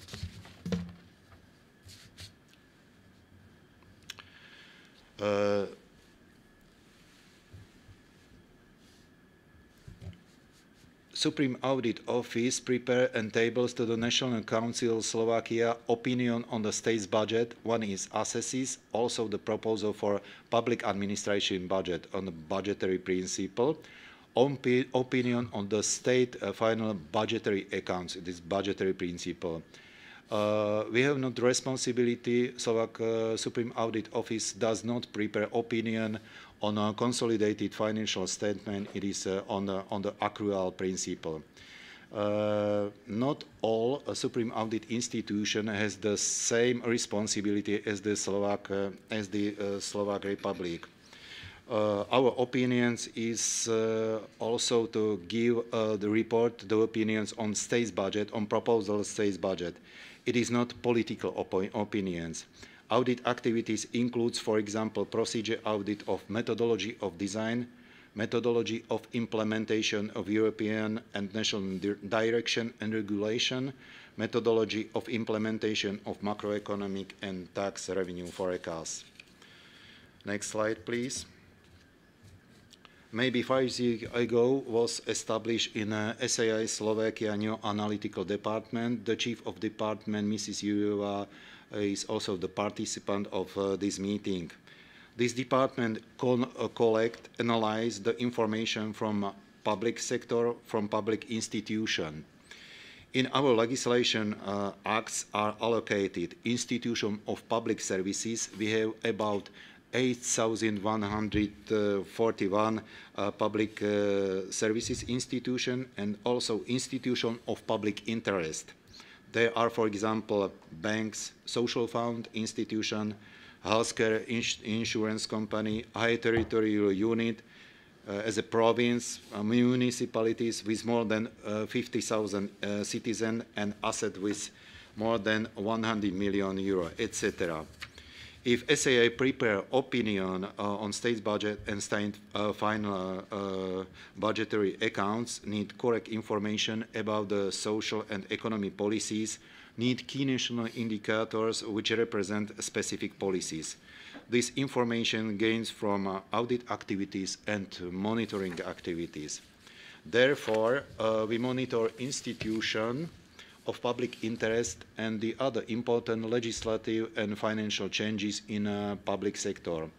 We have specific indicators for healthcare insurance institution and also for social fund institution. Next slide, please. Some information about the key national indicators according to strategy and planning. We are in the process of strategy and planning. Next slide, please. Analytical department prepare for top management for a strategic document. The first document is called strategic planning. This document consists of public policies. The second important document is called priority areas. And in this document, we define also the indicators to each priority areas. The third important document is plan of audits, and this plan of audits, each audit activity has each indicators from 1 to 5 indicators. And also this development prepared with the other department this department, analytical department, prepare with the other department opinions to the National Council. It means state budget proposal and state final budgetary accounts. Next slide, please. Some information about the program priority area. This program priority area, for example, was which was adopted for the period 2012 to 2017, includes 9 strategic area. You can see in this slide the strategic area, for example, research and development, innovation, effective and transport, public administration, health, employment and busy, transport, infrastructure, defense and security. The most important criteria for selecting this strategic area are financial volume of expenditure in million euro. You can see that altogether this 9 strategic area defined more than 173 million euro, and in percentage to GDP is about 37.1%. Next slide, please. On the next slide, you can see this program priority area in the year 29 and 2020. You can see new strategic areas, and each strategic areas has each own main indicator. For example, energy, share of energy from renewable resources on total gross energy consumption. The basis is the year 2016, and we compared this percentage of sharing this energy in Slovakia and average in European countries. And also very important for us is indicator Slovakia gap to European Union. You can see on this slide that, for example, the other areas, for example, transport infrastructure has indicator density of highways, motorways per 1,000 square kilometer, or research, development and innovation expenditure on research and development in percentage. We compare our percentage expenditure research. It was about 0.9% to European average. It is about 2.07%. Important is also the health. We compare in health indicator the years of healthy life at birth, women and men. The basis is year 2016, and on the slide you can see these 2 indicators in the years of age. Next slide, please. The third important document adopted by top management is the plan of audits. This plan of audits consists in the year 2019 of 26 audit activities. Each agreed activities has each indicator. For example, energy school facilities achieve, say, energy in kilowatt and comparing to referential year in percentage. Waterworks company investment depth, renewable of waterworks infrastructure, development of waterworks infrastructure, higher territories units, for example, number of students from fields required in the regional work market, and the other indicators. Next slide, please. It was the information about the planning and strategy. Now I would like to present some information about key national indicators about the audit activities already assessed. Next slide, please. I would like to explain this use of key national indicators on global level in 3 our audit global activities. First of all, called United Nations Agenda 2030, Sustainable Development Goals. These development goals consist from 17 global goals. In Slovakia were chosen 6 goals, and the result was the national goals and indicators were not defined as yet. The chief of audit group was Mrs. Yuriova, and he will give you specific information, I think, on Wednesday. Yeah. The second global activity, next slide please, was called Underlying Risks to Sustainability of Public Finances. It was the international audit provided by Slovakia, Finland, Netherlands, Latvia, Portugal, Sweden.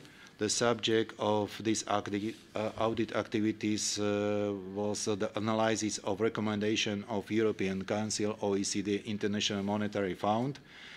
And the result was that we don't implement some public policy, and we don't implement some indicator. For example, in fiscal consolidation, we don't implement expenditure ceiling. It is not certified for us. And in healthcare, we don't implement indicators for avoidable mortality and hospital debts. Also, in taxes area, we don't implement indicators real estate taxation linked to its market value. This task was also established in our program declaration. Next slide, please. The third global level audit activity was called Expenditure NATO. Slovakia is bound to fulfill its commitments 2% of GDP towards defense, collective defense, and audit security against new global threat in the area of terrorism, extremism, and migration. We conducted this audit activity in the Ministry of Defense, and the result was that our expenditure on defense is in the year 2018 of 1.2%, and the commitments is 2%. Next slide, please. Now I will explain some use of key national indicators on the European and national level by preparing state budget proposal and state final budgetary accounts. We use the international own and specific indicators. About the specific indicators, give you the information my colleague Mr. Sramko, for example, the chief of Council for Budgetary Responsibility. Example of selecting indicators for making the opinions on state's budget proposal and state's final budgetary account are in the next slide. Next slide. In this slide, before the use of these key national indicators on international level, I would like give you important information for our Supreme Audit Institution. Our SAI prepared to Parliament opinion on a state's budget. SAI evaluate indicators gross public administration debt to the GDP. The same role has Eurostat. Eurostat have the rights to express their opinion to European Union budget, resulting in lineage to important Slovak indicators stemming from the Slovak budgetary process.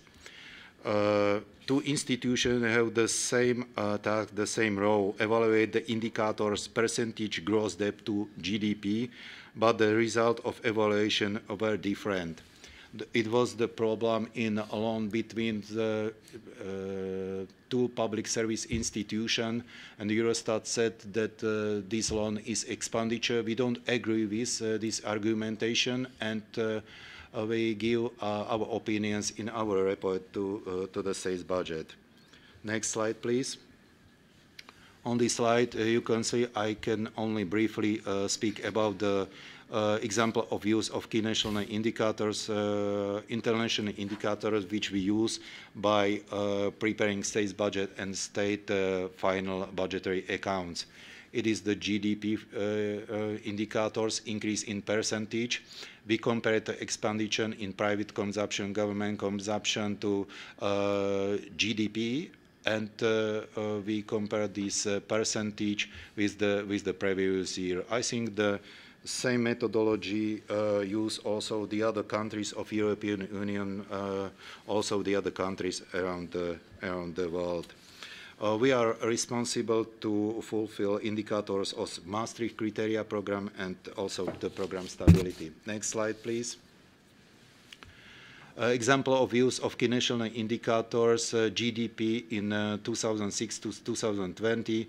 On this slide, you can see in a horizontal line financial volume of GDP, and in vertical line percentage of the growth. Next slide, please. This slide show us the indicators public administration deficit in 2016 to 2020. We use system of indicators, total revenues, total expenditure deficit, and deficit to GDP as the other countries of European Union. As you can see, in the year 2019, we suggest balanced deficit. On this slide, you can see public administration deficit. It includes states deficit and the deficit other public institution. Next slide, please. In this slide, you can see indicators, comparison, states budget revenues, expenditure, and deficit structure on cash-based. On this slide, you can see that public administration debt and public administration deficit is balanced, but state's budget is in deficit more than 2 trillion euros. Next slide, please.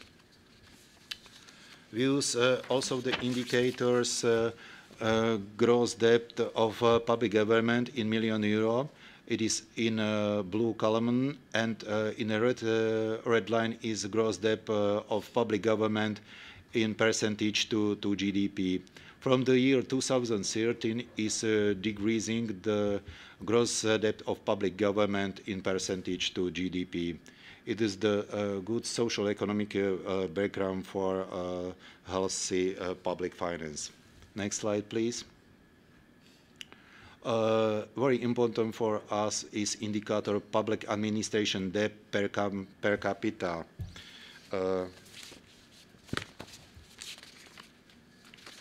Our citizens, our inhabitants cannot understand what is the value, for example, the financial debt about 47 trillion euro. In this case, we use public administration debt per capita, and in the year 2018 is administration debt per one inhabitants about 8,000 euro. Next slide, please. Also important indicators is expenditure on 1 euro to service debts. On the slide you can see in blue column the expenditure on state debt administration, and in the red line cost per 1 euro of debt. You can see that in the year 2007 was the cost per 1 euro about 5.2 cent euro, and in the year 2018 is only 2.6 cent euro. Next slide, please. We are the member of European Union. In this case, it's very important for us to analyze European financial resources. We use own indicators, and we compare the second programming period and the third programming period. On the slide you can see total allocation sources. It was in a second programming period about 11 trillion euro, and in the third programming period about 50 million euro. Important for us is effectivity of volume of drawdowns. Effectivity is this percentage from all allocation sources. We use only 3.35 trillion euro. It is only 21.6%. It is a very complicated effectivity in comparing with third programming period. Maybe we have the same problem as the other countries in the commitments. If the Slovak Republic and Slovak public finance are not able to spend all financial resources from European Structural and Investment Fund, it is expected that the sum will not be approved. The decommitment in the third period will about, in present time, about 100 million euro. It is Operation Program Research, Development and Innovation. Next slide, please. I will give you information about the two Council for Macroeconomic Prognosis and Council for Tax Prognosis. We discussed about the macroeconomic forecast. We are only observer of this council, and our position is only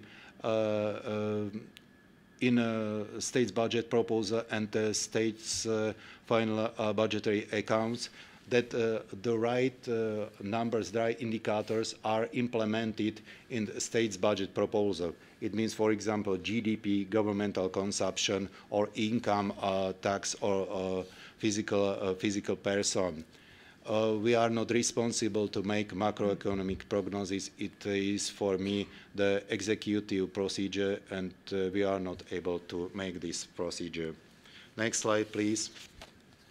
I will only briefly show you some selected indicators from auditors' experiences. Next slide. On the slide you can see audit activity health facility. We use indicators years of healthy life. We compare years of healthy life in Slovakia with European average. Next slide, please. On this slide you can see evaluation of revenues and expenditure by public health insurance per capita. We have see public insurance company, and the revenues, these companies are revenues from state-insured inhabitant and revenues economically active inhabitant. States give in the year 2018 about 400 euro per capita, but the expenditure, average expenditure are about 824 euros. It means that our 13 most important faculty and university hospital seems the total liabilities. You can see the total liabilities in the year 2015 to 2018. Next slide, please.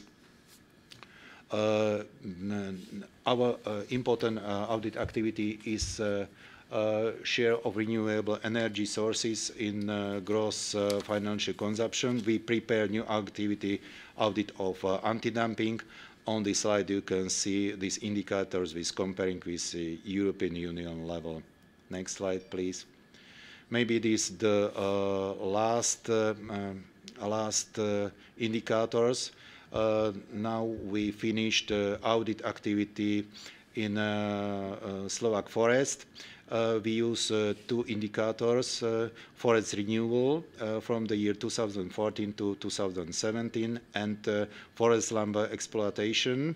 Here on the slide you can see that forest renewal are decreasing and forest lumber exploitation are increasing. The result, it is not healthy forest policy. Next slide, please. It is the last indicator. We also have the responsibility to make audit activity in higher territorial units and municipality. We finished the audit waste in 58 municipalities, and we compare proportion of separated waste.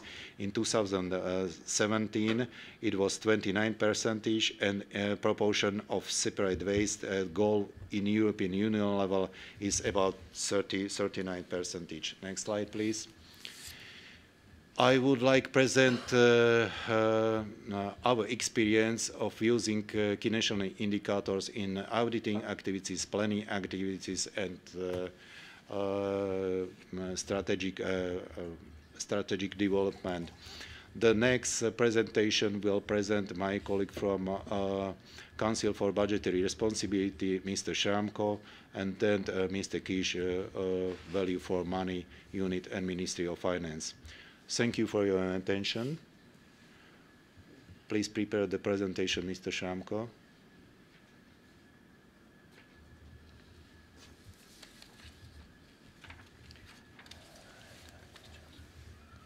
question. It's up to you. It's up to you. It's up to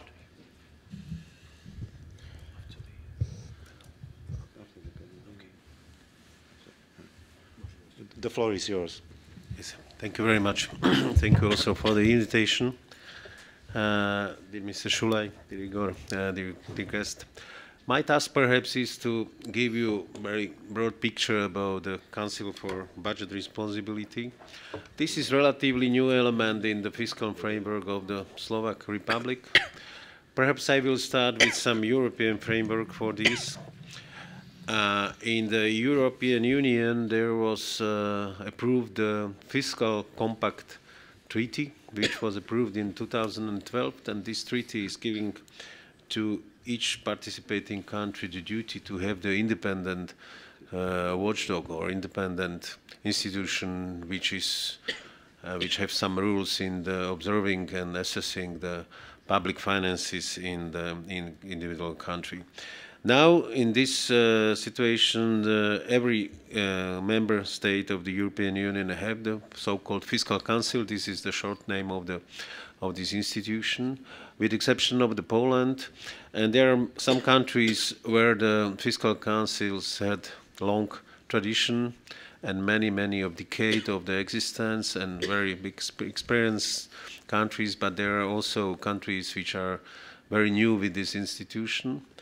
And Slovakia is one of these. I don't know if the 7 years of existence is really new or not, but the law was approved in 2011 in Slovakia. This was for me relatively surprising fact that the government and the parliament was able to unify on this law. This is the constitutional law which is setting the limits for the government in the debt and in many other areas. That's mean for me it was surprise because the politicians usually are not creating the self-limiting instruments for the government. That's mean, but this was the result of the relatively long discussion which started in 2008 in the National Bank of Slovakia, where my two colleagues tried to propose the new fiscal framework for the country. And in spite of the fact that we had in 2010 the basic change of the government, because the original Minister of Finance from the previous government was one of the promoter, and then we had the government which was naturally connected with this type of these activities, that this combination of the previous government with the existing government allowed to this law to be approved. As I said, this is the constitutional law, and no MP in the parliament was against. This is relatively historical moment that if the country and the parliament should be so unified in the agreement.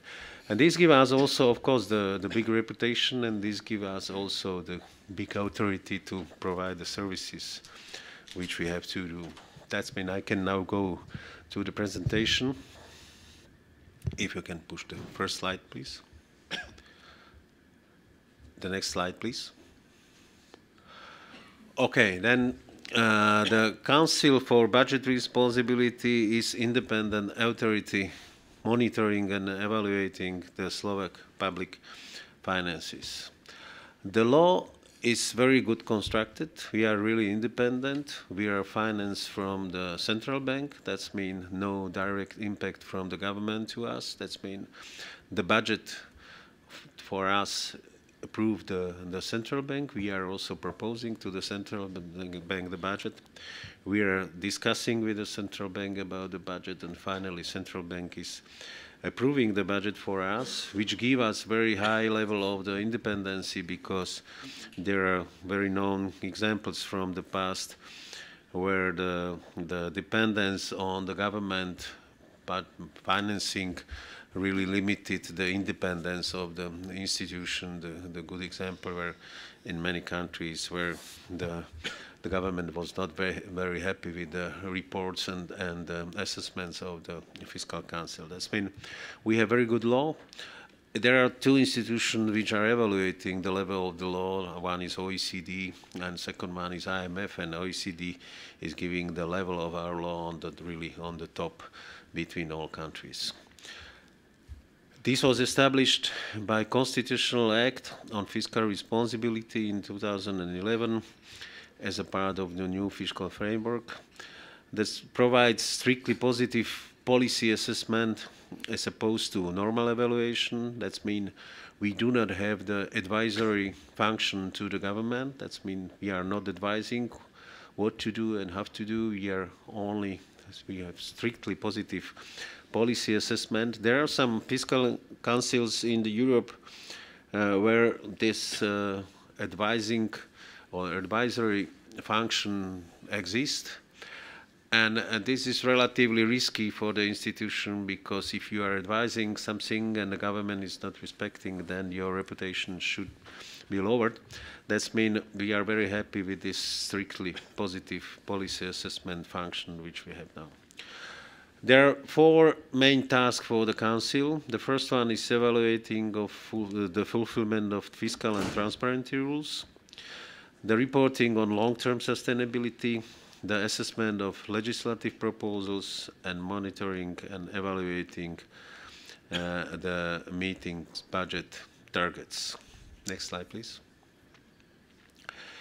We can say very briefly that there are 4 pillars in this Act, Responsibility Act. The 4 pillars are, the first one is the debt ceiling. That means they will be on the next slides, the explanation of the debt ceiling, the limit of public finance expenditure, the fiscal rules for the municipalities, and the transparency rules. Originally, the idea was that the debt limit ceiling will be limit for boundary situation when the other tools for the budget management were not used. But the problem was that, in spite of the fact that this law content the duty for the governments to introduce the law about the limits on public expenditure, this law was not ready yet, it's not approved. That's mean the final function for the limit of for the debt limit is now the crucial for the development in the Slovakia, and I will explain later how it was in the reality, how it functions. Very important are the fiscal rules for the municipalities, and of course the transparency rules are also very important, because this law is in the detail prescribing to the government what and in which details must be presented to the public in the construction and proposing of the fiscal proposals or the budget proposal for the next years. On the background of these 4 pillars, there is a net worth. This is the concepts which I will describe later. This is the concept which try to present it the government asset liabilities like in the commercial firm. And on the top of these 4 principles is the council which I am chairing. Next slide, please. The key concepts in our law, there are 4 key concepts: the public debt, its level and development, the long-term sustainability indicator, the structural balance of the general government, and net worth of the public sectors. These are 4 key concepts which I will describe later. Please, next slide, please. The most important, and until now the most also we can say the operative instrument which was originally planned for the expenditure ceiling, but in the reality was the public debt. And the construction of the law is based that the ceiling of the public debt is on the level of the 50% of the GDP. This limit is temporarily on the beginning of the approval of the law was it a 60, and first 7 years was at the same level, and then starting this 2018, this limit will start to decrease from the 60 to 50, which will take the 10 years after they will be there. That's mean there are the public debts sanction zones which are defined in the law, and these public zones are starting 10 percentage point below the 10% below the constitutional limit. And we can say very briefly that we have the five sanction laws, sanction bans, or sanction bans, you can say, and the first one are relatively formal. That means these are prescribing if the level is going to the limit of the first and second sanction ban, then for the government is relatively easy duty only to send to the parliament the measures which they propose to the parliament have to reduce and to go out of the sanction ban. And really serious sanctions are starting in the third, fourth, and fifth sanction. That means the sanctions are, for example, the impact on the salaries of the government members, the duty to freeze the expenditures, or the duty not to increase the expenditures in the next budget proposal for the next year. And these sanctions are stronger and stronger and stronger. For example, if they are in the fourth sanction bans, they must propose or change actually or propose only balanced budget. They cannot propose, the government cannot propose to the parliament the deficit.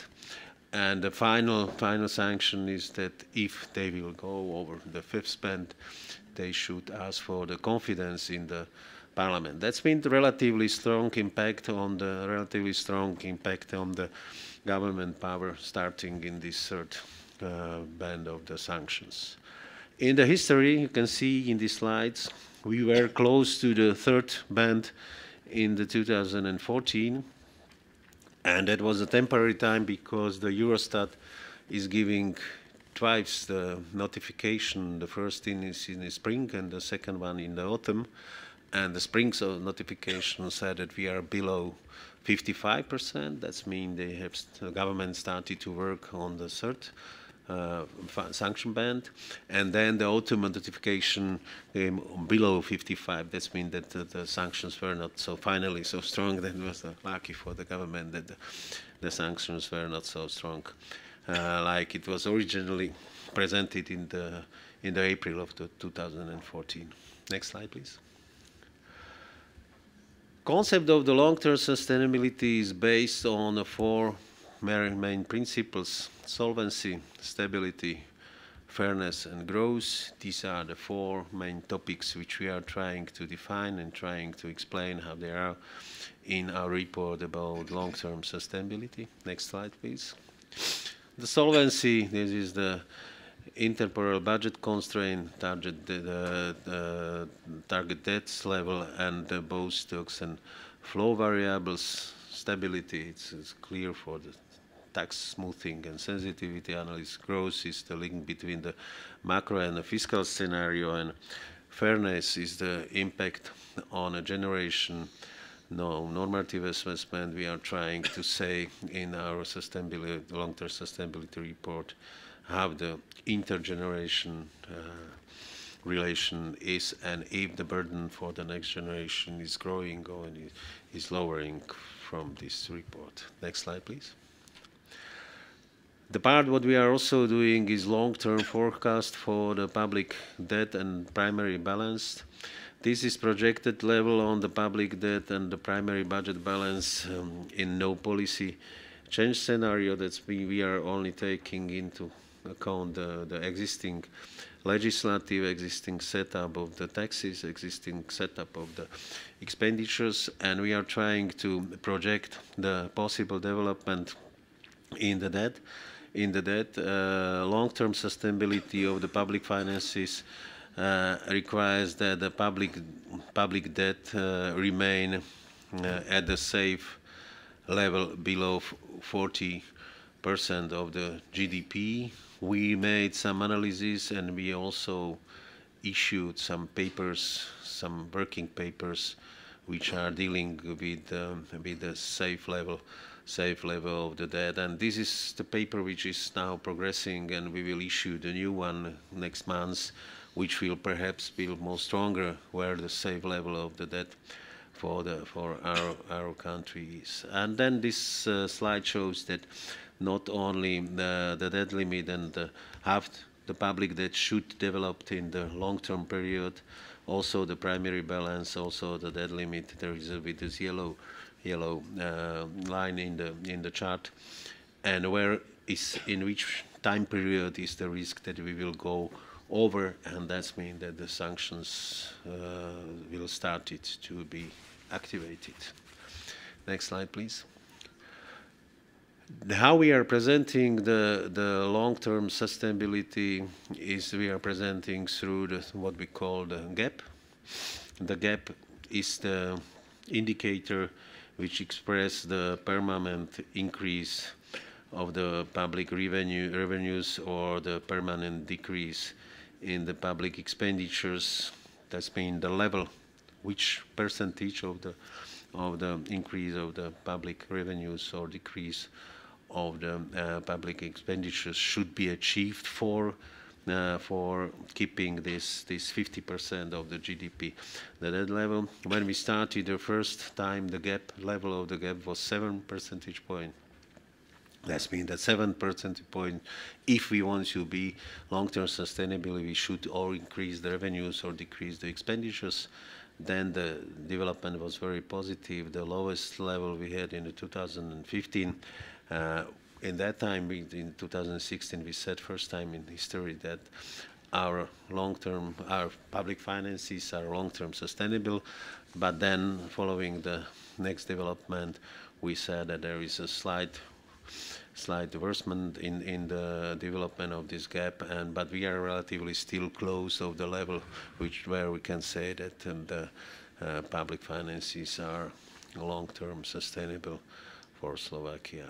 That's mean the latest in order to keep the public debt level below the upper debt limit 50%. That means this is the last result of the last year. Is that it's necessary to in the medium term to adopt the additional consolidation measures amounting the 1.1% of the GDP. This is exactly the level of the so-called gap indicator in the 2017. That means we are saying to the government which level, how big the consolidation measures should be taken for keeping the long-term sustainability. Next slide, please. We are also issuing the medium-term implications for the long-term sustainability. That means that we are issuing the long-term sustainability. This blue one is with immediate consolidation, and the green one or brown one is with the global consolidation. And with this indicator, we want to say the long-term sustainability indicator can be transformed into the medium-term fiscal targets of the government. That's what we are saying to the government what should be the medium-term fiscal targets, and achieving the long-term sustainability in the 4 years horizon would require, for example, this was the last result, a structural surplus of 0.5 or 0.4% of GDP by year 2011. Next slide, please. We have the goal also to publish so-called fiscal space review. This is the construction, how we are trying to do it. We have the ambition to present the fiscal space review approximately in the same months of the next year. The construction is here.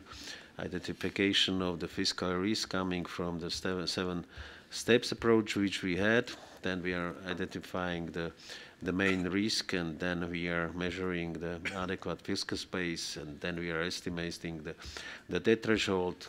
From the main outcome from this will be the prudent debt level, and then after we can also issue the fiscal space review.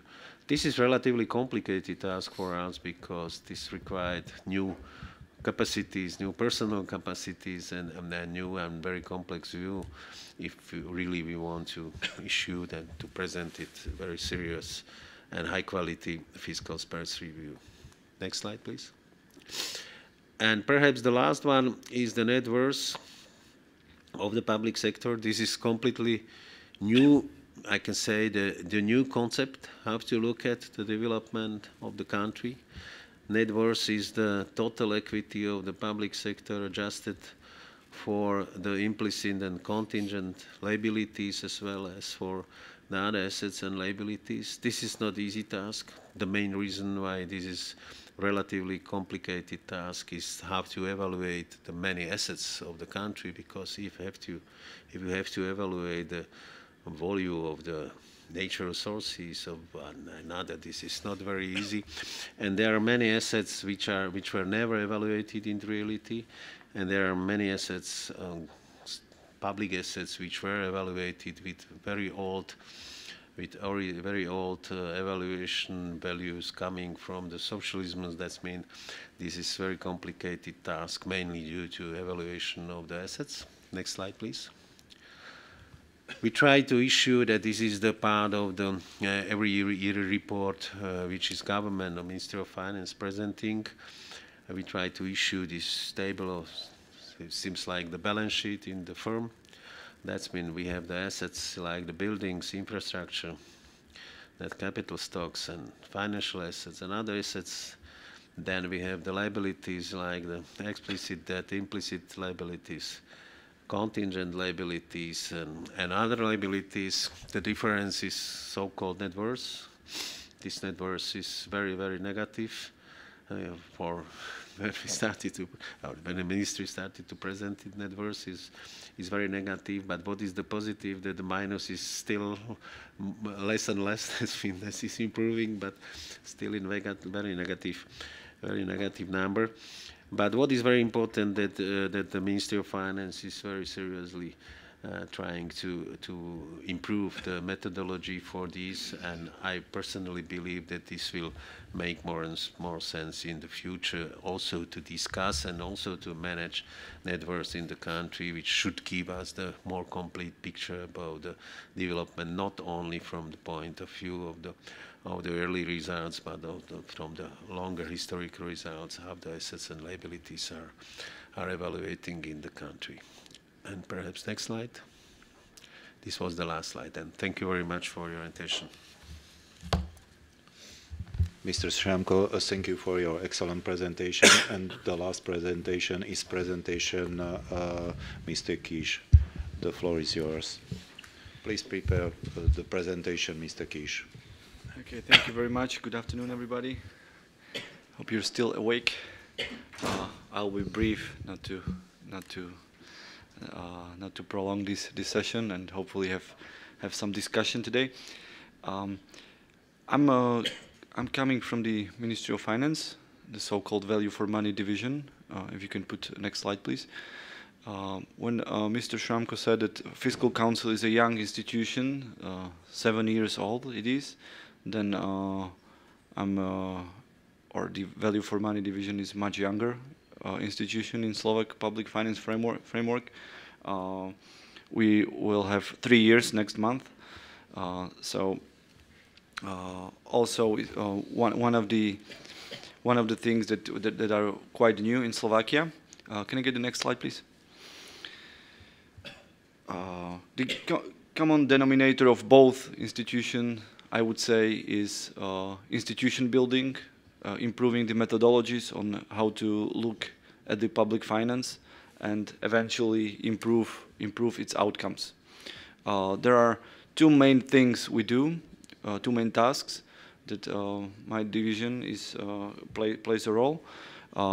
It's this spending review, which is a fairly modern tool in the public finance management, I would say.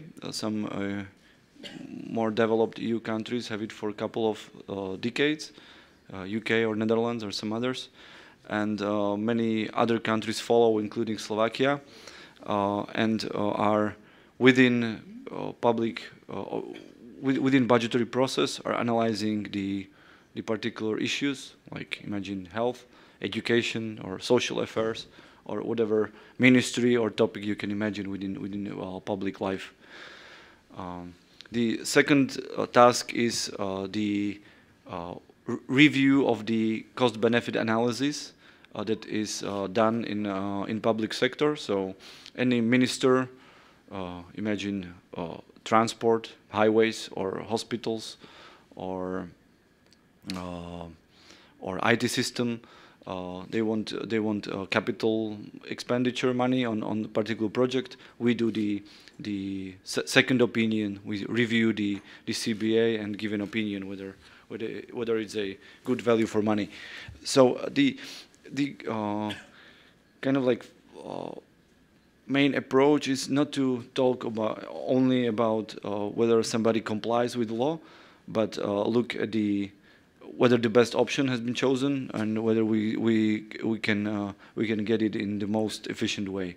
So something like what, to my knowledge, what you call performance audits or performance analysis, not only compliance. Next slide, please. The way we are organized is that we are less independent compared to Fiscal Council in a sense that we are part of the Ministry of Finance, so it's a government body, and rely on the government decisions on a more operational basis, not only from the very beginning when we're established, but we kind of need to get a mandate more operationally from the government. We are independent in a sense that we use the standard methodologies, standard approaches, and our reports, our analysis is technical, not a political document. And all our analysis and outputs are public, are available on the internet. Most of them, the spending reviews, actually in English. So I would like to happily invite you to look at them if you are interested in any of our outputs. So as I said, we need to get a mandate to do the spending review on, and you can input whatever at the end. So it can be health. We're working on agriculture now. We've done some other sectors like social affairs, transport, IT, and others. And the goal is to look at each sector throughout the election term, which is 4 years in Slovakia, with the team of the approximately 20 analysts now who do the spending reviews together with our counterparts at the line ministries. So when we do the education, for example, we do the analytical people from the Ministry of Education, and similarly the others. And as I said, the second task, we evaluate the major government investment projects. Next slide, please. So to go a little bit further towards the aim of today's discussion is on the outcomes. Anything that government does ultimately needs to improve the quality of life of its citizens.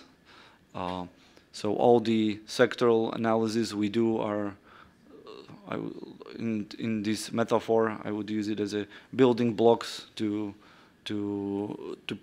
need to be put together in order to improve the ultimate goal for the citizens. And we need some common ground, which would be sustainability of financial affairs, the fiscal sustainability, environmental and social. And all these things we do, we invest money, want to translate into these. Next slide, please. So as I said, we want to steer the discussion around the outcomes instead of inputs. We have many discussions within budgetary process at the Ministry of Finance, obviously, where people come and ask for the money, basically from the public budget. So ministers come, and there is a discussion like what the percentage or in hundreds of millions euro increase should be next year, and what our default response is. What do we get for this money? How the citizens will improve? Sometimes, unfortunately, silence comes because the outcome debate or people sometimes don't think through what the actual result is. They just thinking on this input-based thinking. So we are trying to pursue this debate on what the results are, and they are necessary to steer this kind of debate, and any performance evaluation. The basics is to know what the outcomes we want to achieve.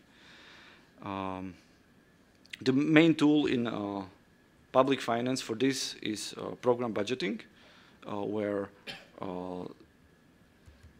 any activity of the government is structured around programs, which should be accompanied by the outcome indicators that describe whether a program is doing good or bad. Next slide, please.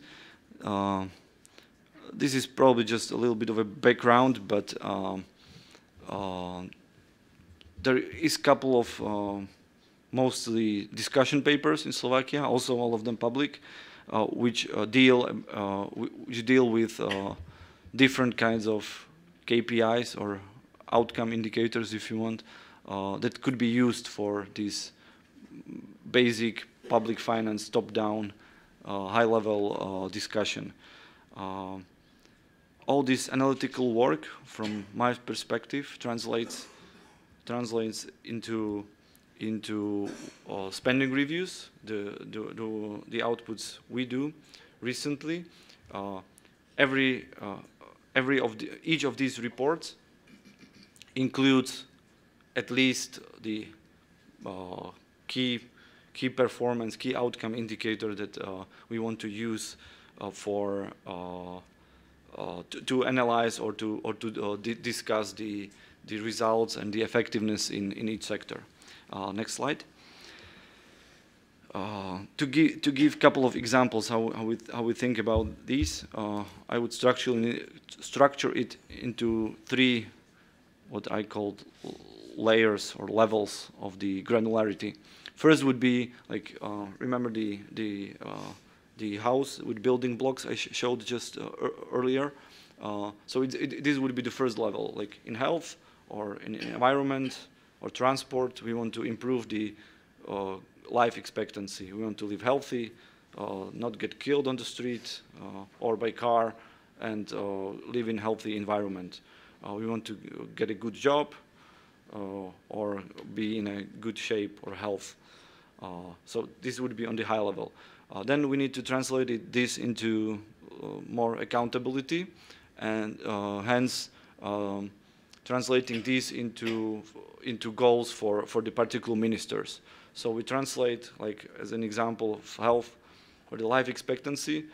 Not all aspects of life expectancy is a responsibility of Minister of Health, right? It's also about transport or safety or environment. So each minister should be responsible only for the part where his mandate is. And for example, in health, the good indicator would be avoidable mortality which is the indicator by the OECD or Eurostat, respectively. Or, for example, in case of education, it would be PISA testing. Again, OECD exercise that shows how smart our children in the primary schools are. And then we want to go further deep, as detailed as possible. I'm showing example of the next level, but we could continue and go in depth in each sector, and it would be separate debates. But like, for example, in health, we all the activities and all the subsectors translate into better life or healthy life.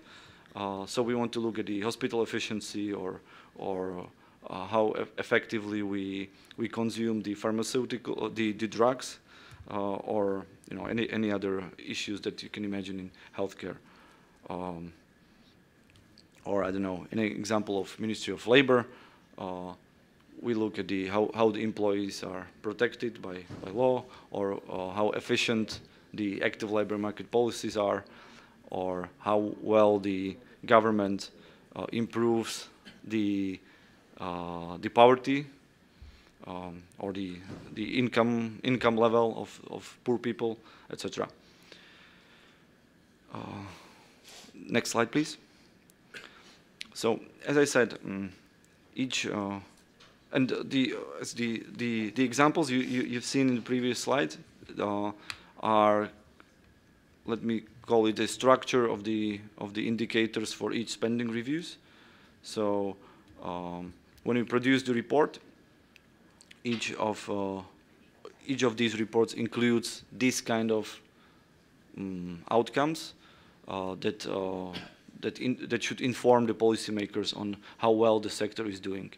And eventually, the spending review translates from technical analytical paper, as I mentioned earlier, into political document, because it's approved by the government as a annex to the public finance budget, and hence it's translated into official government policy, hence including the outcome indicators directly in the budget. If we can go to the next slide. Again, on the example of health, I already mentioned that there is a set of indicators. On the first level, we have these two: amendable mortality and life expectancy of females. Research shows they are more stable than men, so it's better to follow females specifically in order to get the information of how well we are doing. And maybe at this point, the issue or the critical point is that all this work, analytical, is great and can inform the policy, but these things in public finance are never automatic. It means we cannot, and I'm not aware of any country that does that. If you do, I would be happy to exchange the views, but this cannot be automatically translated into allocation of money. So it can inform the policy, but eventually the issue is very complex, firstly, and secondly, it's a political decision, not technical, to allocate the money to any of the sectors. So it has a informative, very useful, but not actually that decisive role. If we can go next slide, please. I have been talking about the indicators, but on a example of health in Slovakia, which we spent around 5 billion euro on healthcare here in Slovakia. Actually, before we set all the indicators on this third level, where I already used the examples, we need to divide all the health expenditure into some kind of logic areas, which are typically called programs in public finance. And one of the initiatives we do within the healthcare is that we introduce these programs in the budget. The names of they're probably a little bit small to read, but they go from institutional care, like hospitals, pharmaceuticals, specialized ambulatory care, and others. So these are what I call logic groups of or areas of expenditure where we can discuss how well these are doing in order, to build into overall healthcare results. If we can go next slide, then on this subsector level, like for example in ambulatory care, we can look at the efficiency of some specific procedures, like CT or X-rays or any others, just to give you an example. Next slide. So if I can quickly summarize, for us, especially from the Ministry of Finance, the budget is the key vehicle to pursue the outcome-based discussion, and it's up to us and the government, Ministry of Finance, the first place, and then other government members, how well we can actually use it. The spending review, the fairly new approach, is trying to deliver this kind of discussion step by step. After we finish one of the analyses, we put this report and the indicators into the budget, and throughout a couple of years we want to do this for every sector. But this is my field, my world. In any of the sectors or any of the institution, some kind of, especially the public ones in this case, any document or any work stream should include some kind of outcome discussions, and good examples or inspiration from abroad are useful. That's one of the reasons why I'm here, because I would be glad to exchange some views from your experience. And the second reason why I'm here is that this is also the case for the National Audit Office, including in Slovakia, of course, where we together discuss these kind of issues. And I think this kind of analysis should be the case for any of the member countries. So that's why I find it interesting that we can have this kind of exchange on views, and I would be happy to hear your thoughts on this. Thank you very much. Thank you, Mr. Kish, for your excellent presentation. Dear guests, dear colleagues, you gain a lot of information about the key national indicators and Slovakian experiences about the budgetary responsibility and principle of budgetary responsibility in Slovakia, and also about new trends called value for money, and new trends about the program budgetary in Slovakia. Now we continue with discussion. We welcome your insights, we welcome your views, we welcome your suggestions, we welcome your problems, or we welcome also the solution of these problems. The floor is yours.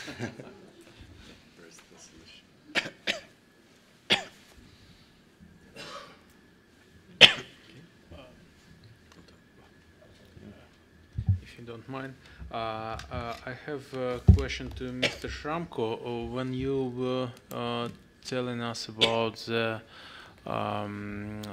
indicators that were tracing the ceilings for the sanctions, were these levels of debt or any other indicators originated in Slovak Republic, or they were transferred from any other level? And if it was originated in Slovakia, how the levels were selected, on which basis were they selected?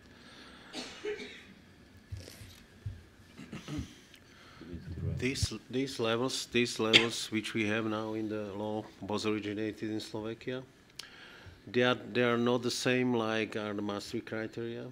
They are not the same because we made at that time the analysis and we tried to find what is really the safe level of the debt, and finally there was agreement on this conclusion that we started with the 60 and coming down to the 50 percentage point. That means that originated in Slovakia and based on our analysis and our estimation what really the safe level of the debt is.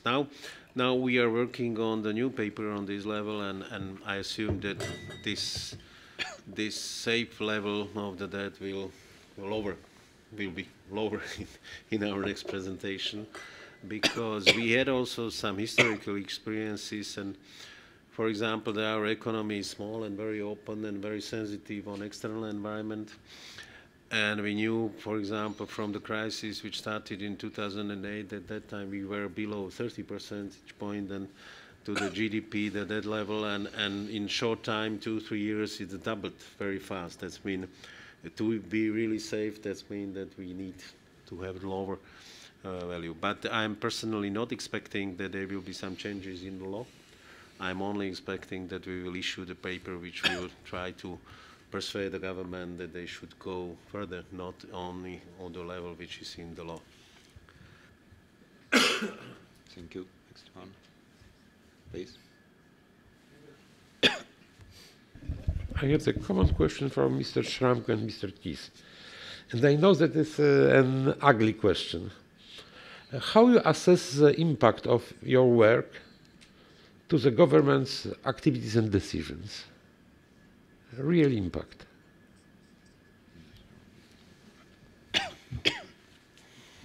If I may split it on two impacts. One is impact coming from the law, which is very high. As I said, in 2014, the debt level was on a third sanction band, which really had very, very strong impact. And the government in April and May must prepare the proposal which reduced, only due to law, which reduced the development or increasing of the expenses in the law. That's been very, very strong impact. And the sanctions are still growing. That means that really they cannot, if they are in the fourth level, they cannot propose they must propose the balanced budget, and so that's been the impact of the law is very strong. I cannot say really how the impact of our institution is, because we had some regular discussion with the government and with the Ministry of Finance. My problem is that we have more discussion ex post. That means we are not really able to influence the decision, but we are discussing after the decision was taken, we are discussing the impact. That means it's not easy for me to assess our really impact on the government decision, but the self-law have very strong impact, and the limits are very good instrument for managing, responsible managing of the public finances. I would say similarly, if I understood the question correctly. Like, let's say, for example, government saved 100 million euro in healthcare inefficiency program last year, and originally this was the recommendation in our report. Now our KPI, the real outcome would be how much money we managed to save, or any other indicators, how well it improved. But here it's difficult to say whose contribution that was, because we were at the beginning, at the level of analysis, but then there is quite many steps in order to translate these into life, like the implementation and the eventual decision, which is very often political, and it's also technically difficult. So this kind of accountability is probably impossible to distinguish. But actually, it's not really the point. I mean, I'm glad to see and say, Ministry of Health, that it was their achievement, and it's perfectly fine. We get paid anyway. It's okay. But the point is that this kind of, we believe, probably both, that these kind of institutions help steer this debate, and even in case of fiscal council, it is ex post, but it shows some mirror to the decision makers. So they definitely make sense, and the actual impact actually depends on how big it is and whose eventual responsibility in a positive sense that is. But yeah.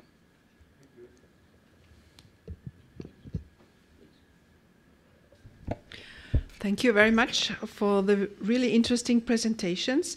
I would like to ask Mr. Kiss 2 questions. The one is, you mentioned that every budget activity is connected to a program. I would be interested if the programs cover all levels of government, or it's only on federal level. And my second question goes in the direction of transparency of your results of the spending review. As far as I've understood, you publish it in the internet, the results or the report. And are they used in the policy decision-making procedure? Are they used in Parliament, for example, for political decisions?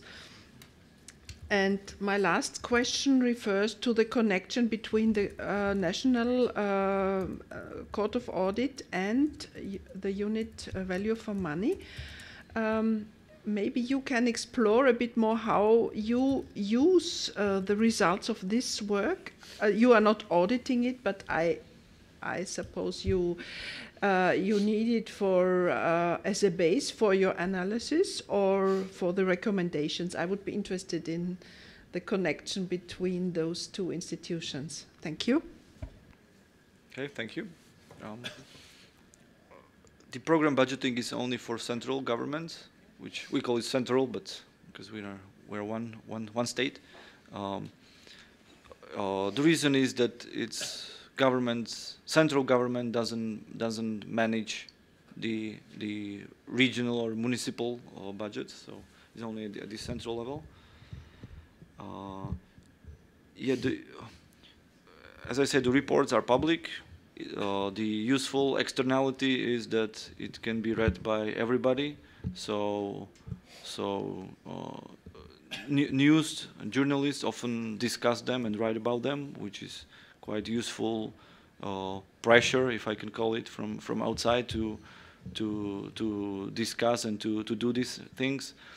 And also, as I said, eventually they become government documents. So formal answer is they are official government policy or measures.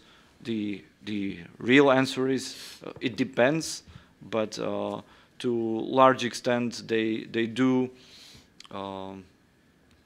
define what the ministries actually do. And one of the reasons, I had it in the slide, but I didn't discuss it much, is that we follow up as executive institutions. So we prepare the analysis, my division, Value for Money, and from the point where it is finished, the analysis, what we call implementation unit, which is the body at the Prime Minister's office, which given its position at the Prime Minister's office gives it quite strong mandate to monitor and enforce the measures that are written in the report. So it helps, but it's never a yes/no question, right? And maybe I would leave to colleagues from the audit office, but from my perspective, we discuss these issues from the very beginning, and I was very happy to hear the commitment from the audit office that they would like to see our reports, take it on board, and in a sense, monitor and evaluate ex post, which is exactly the division of work how this is designed on the paper, that we do government institution do the ex ante, and independent auditors look at it ex post. The Supreme Audit Institution of Slovakia is responsible to prepare opinion report about the state's budget proposal and about the state's final budgetary account. We use the information from our audit activities, and we use the information from our monitoring activities. I give this information in my presentation. In this case, we cooperate with this institution as with Ministry of Finance, because this ministry is responsible for preparing the budget, and if we have the problem, we monitor this problem and we cooperate with Ministry of Finance how we could find the solution of this problem. And we also cooperate with Council for Budgetary Responsibility. What is important, Mr. Kish said that we have the responsibility to conduct audit activity in higher territorial units, in provinces, and also in municipalities. It is not the responsibility of Ministry of Finance, but the Ministry of Finance prepare a global proposal of public administration expenditure and revenues and public administration debt. In this case, we cooperate and we give our our information, our conclusion, our decision from audit activities, this municipality and the higher territory regions.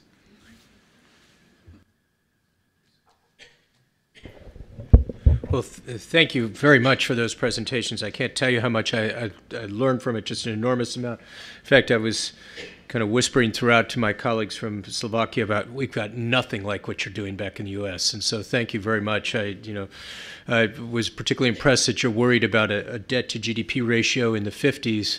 Ours is in the upper 70s, and we'll very quickly go over our historically highest level we ever had. It was after World War II of 106%. We'll hit that and blow right by that just within the next couple of years.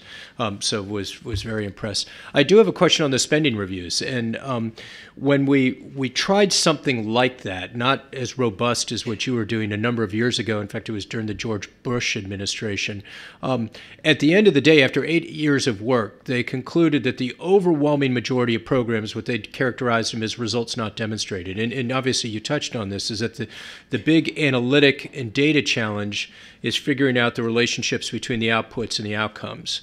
And subsequent to that, a number of our administrations under President Obama, for example, wanted to put in place what they call learning agendas. And do you see a commitment on the behalf of government to actually work and get the evidence that will be needed to understand the relationship between the various outputs and the outcomes? Because that takes time and money and analytic effort. I mean, obviously, as you were saying, do you see that commitment taking place?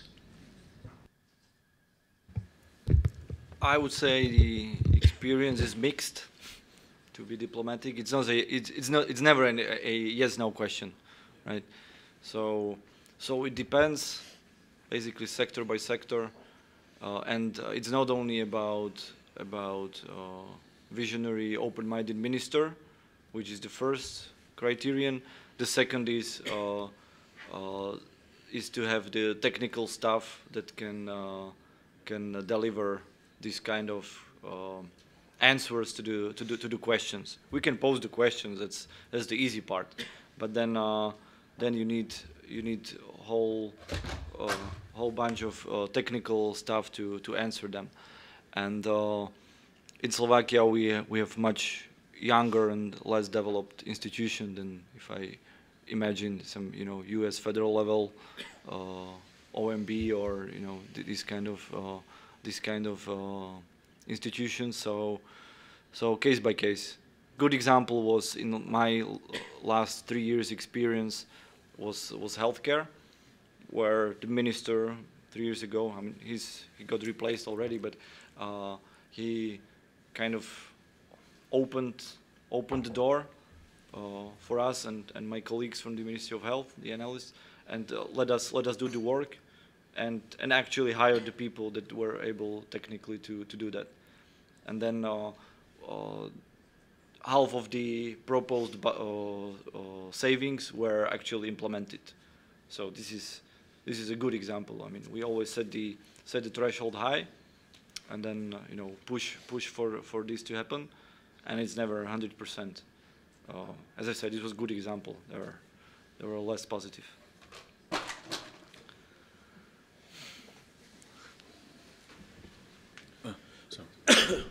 Okay, one question, Mr. Sramko. First of all, thanks for comprehensive and interesting presentation. It was useful for us. When you prepare some fiscal forecasting or fiscal analysis, and which methodology you use it? Using, for example, econometrics or, for example, financial programming? I don't know. Which methodology? We are not producing our own forecast. We are only participating on these two committees which were introduced here, in one like the observer, in one like the normal member, that's macro and tax forecast.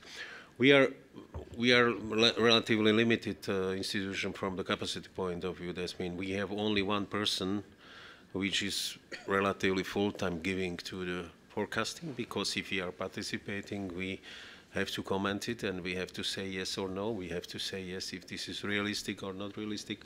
That's mean we are there with a very low capacity producing, and we are using the methodology as you mentioned, that in very simple and not very complicated methodology due to lack of capacities for this.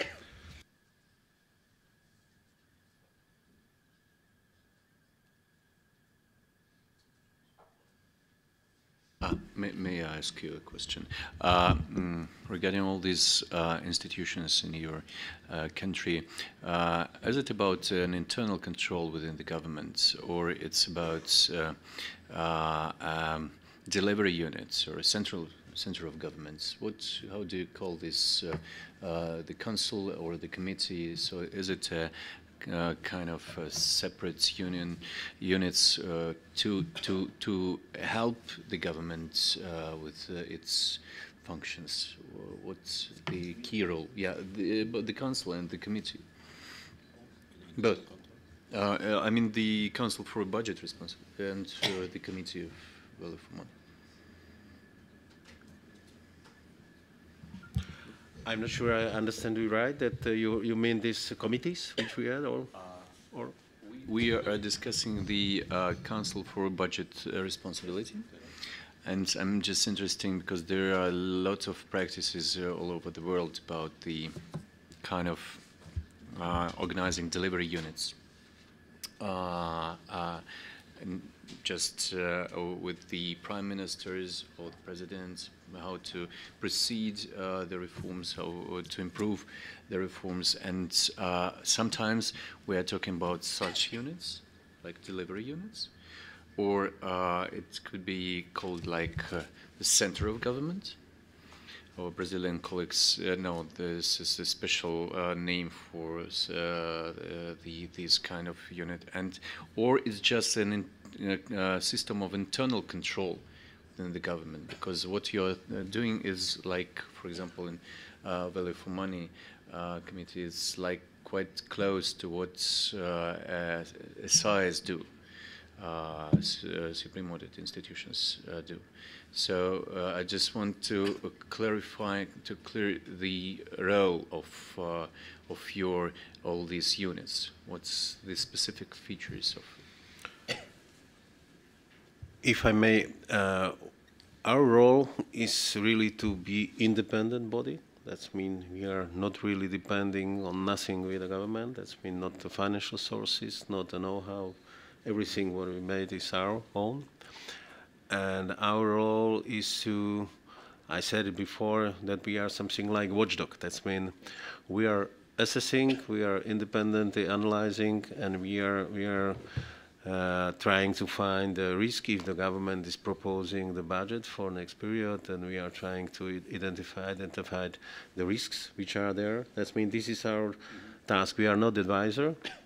We are an independent body which is issuing the reports about all, for example, if there is some legal proposal which have to do something with the public finances, then we are doing. For example, we had last year very complete discussion about the pension system, and parties are authorized to ask us about the independent analysis. That means if one party came with a proposal how to change the pension system, they are asking us to make the independent analysis on impact, for example, on long-term sustainability or indebtedness or on the fiscal. That means we are Council for Budgetary Responsibility, independent institution.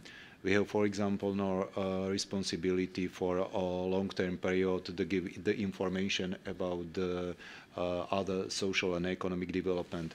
This role, this task has the Council for Budgetary Responsibility. In this case, we cooperate, but we cannot change the information, the report producing by Council for Budgetary Responsibility.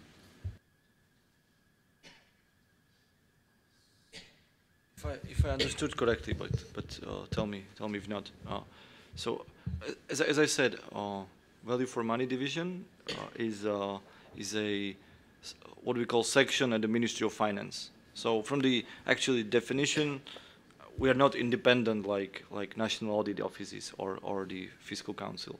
We are integral part of the Ministry of Finance. So on the analytical part, and then on the delivery unit, or we call it implementation unit, or it can have any name. It's the same case, but it's at the Prime Minister's office. So, but they are both part of the executive institutions, like the ministries or the government. But here, from my to my knowledge, there is no unique best solution for that. There are different models in different countries that can work and can work not. It depends on the mandate, on the particular setup which is specific for every country, and on the technical staff that actually is working on these tasks. So it's very complex and very diverse. But this is our model we are pursuing. So, how do you plan your work? Is it for 1 year, and the minister is telling you to check this and this, or how do you perform you? Good question. It's actually, roughly speaking, on a yearly basis for now, for the last 3 years, where each year we get a mandate in terms of reference, where government approves that we should look at the Ministry of Agriculture. It was last year, and we are finishing the report next week, actually. Or so in this rolling basis, we get a mandate and then work on it for approximately a year and deliver. And so and then new topic comes next. That's on the spending reviews, and then on the CBA assessment. So there it's given whatever comes on the table. So when particular ministry decides that they want to build something, they prepare the feasibility study, and it has no deadlines. When it comes, we have a 1 month to give the assessment, and we have some prediction. Like we ask for the investment plan of each public sector institution, but the practice is that we never know. Like, I don't know what email I get tomorrow to assess. There is some room for improvement on here. And is your team big? Big, your team?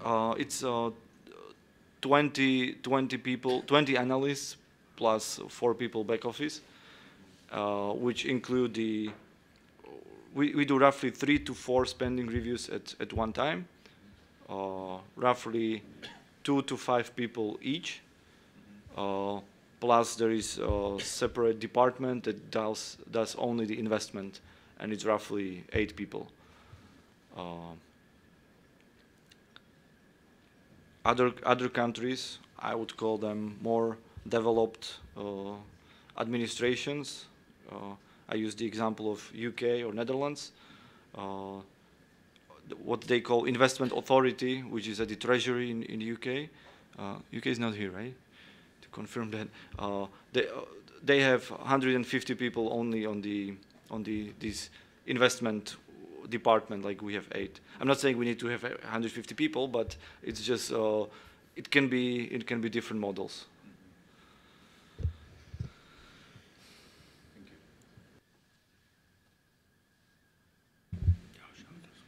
Please.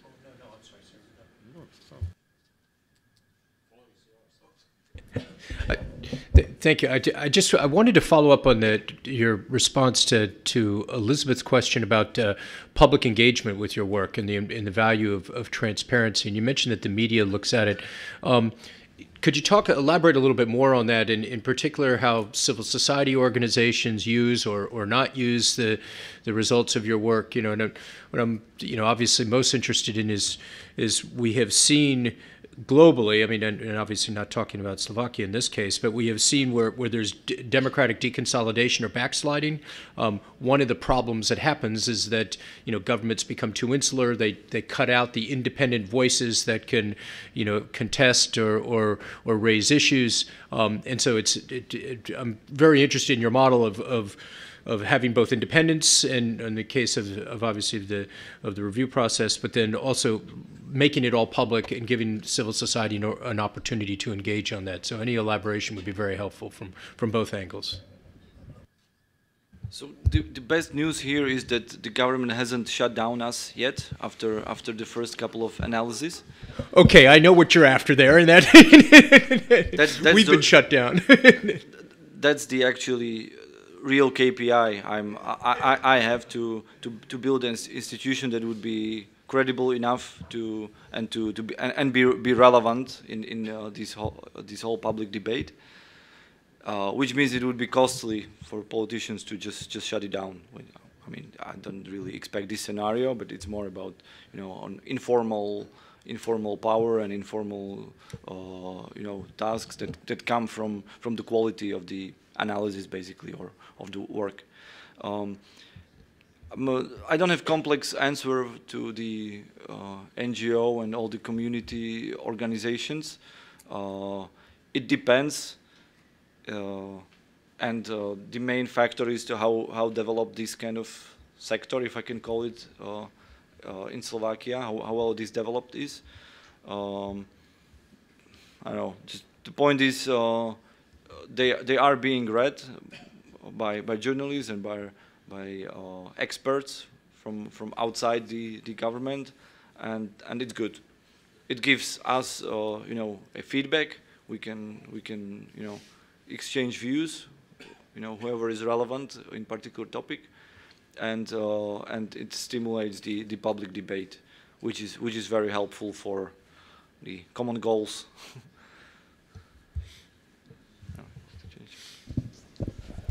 We have the same experiences practically. That's when the responses are fine. They are quoting us. They are using our reports relatively heavily. Also media, also the professionals. In the political field, what is the problem that, for me personally, that we made relatively easier work for opposition politicians, because before they were obliged to go through the documents and to read, and now they are overtaking our views and they are using in the parliament in discussion about the quality of the budget proposals. That's mean now everybody in the opposition is quoting our reports. That's mean that was not the goal for us, but it's relatively a side effect of our work. That's mean we made a easier work for the opposition. But I think that responses are okay, and they're using our reports very heavily.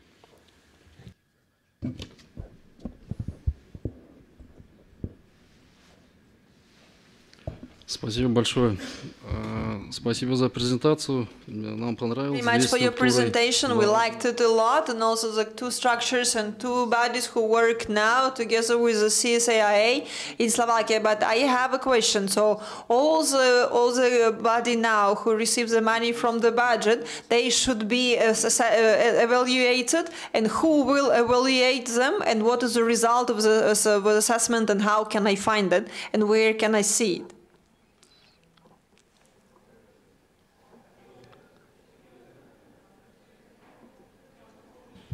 Can you repeat, please? Повторите, пожалуйста.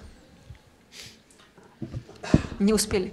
Вопрос оценки. So the question of the assessment or evaluation of the activity of your body. So we were talking about the council and the others. So who will assess your activity, and what is the time period of the assessment?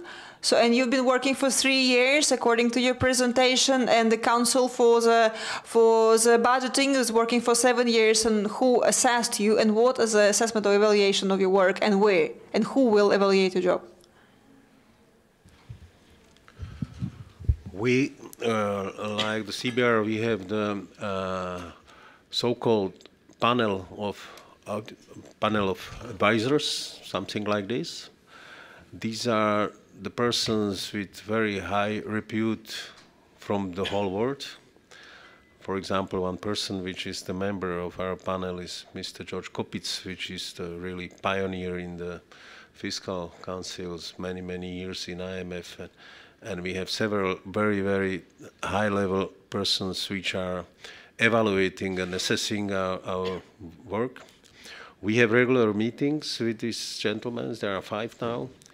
And in these meetings, they are going through our reports, our commenting reports, are positive or critical. If they see some problems in the reports that they are proposing to us, if they have some proposals that they are doing this. That's mean, this is our regular, so we can say, the assessor of our work. And now, first time after this our period, practically of 7 years, we will have also assessment and audit from the OECD. That's mean we invited the OECD to us. They will start in April and end of this month or perhaps next month, and they will make the independent audits to us, and they will assess our outcomes, they will assess our organization, they will go through the whole institution, and they will present it, the view, what we are doing good and what we are doing bad. That's mean this is the first time when the OECD is coming to us and will assess us. There is no predefined process for this, but eventually it will be either government that can say that we are doing good or we are not doing a good job, and the possibility is the National Audit Office, obviously, as of any institution, that maybe once the time will come. I don't know. And yeah, and similarly to the Fiscal Council, the third point is we also set up the what we call how do you translate, value for money board, which is kind of like a people that are known publicly from this field and are giving us their opinions on our work, but it's rather on a technical, methodological basis, and they give us opinion case by case. Like we produce something and we send them report and they give us opinion, but it's more kind of methodological. It's not like the assessment of the big picture, like the evaluation of the program.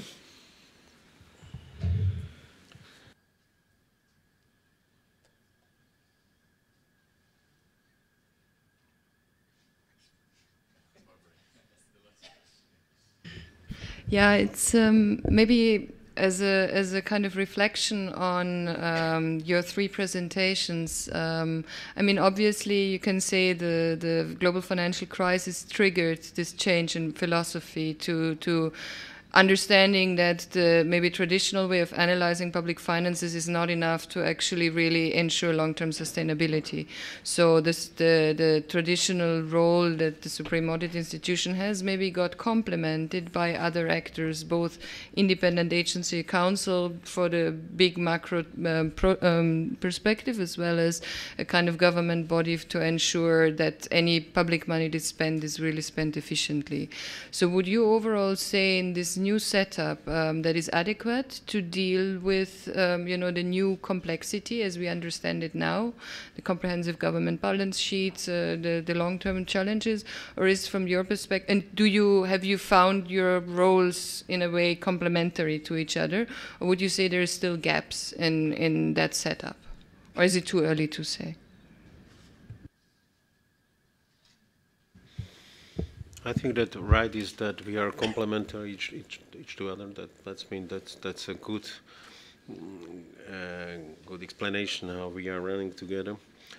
The question about the mandate of this type of the institution, it's not easy to answer, because also, for example, from my understanding, extreme case is the Hungary, where the Fiscal Council have the veto right to the budget proposal, which is, I'm not sure if perhaps we need more time, more years to respect it. But something like happened in the central banking, that the central banks last 2 decades became independent and had full responsibility for the monetary policy, and perhaps they will come to also times when the Fiscal Council should decide about the budget.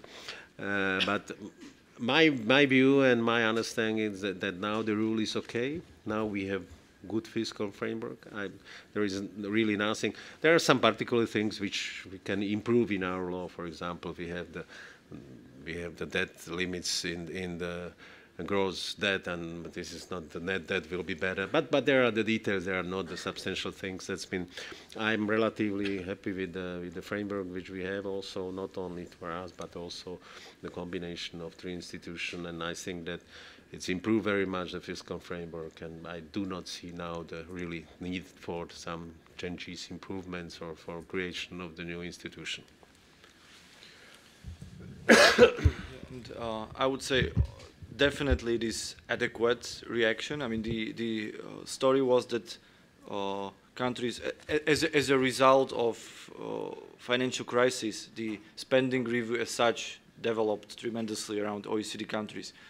We started after the crisis, so the main motivation wasn't actually triggered by the pressing need for consolidation. Our spending reviews are actually not used to consolidate. The mandate typically is find savings and find areas where to put the saved money, not to actually consolidate through this vehicle. And the reason is that we are in relatively good shape in terms of public finance in general. I mean, of course, there are nuances to that. Yeah, that's one thing. And second, of course, there are gaps, at least from my perspective. We have quite good assessment of the overall fiscal situation, both from Ministry of Finance and from the Fiscal Council, which is doing a great job. But that's on the top fiscal level. But then we have all the particular public decisions and all the sectors where, I mean, there still can be, there is a lot that could be done. And I think it's good investment, because if you imagine, very roughly speaking, it's €1 million per year, which we cost, something like that, maybe Fiscal Council, very roughly speaking, and the impact can be much higher. So one of the things we are promoting, establishing similar institution at basically at every public body, not only central government. Like we want to see analytical institutes at each ministry, basically.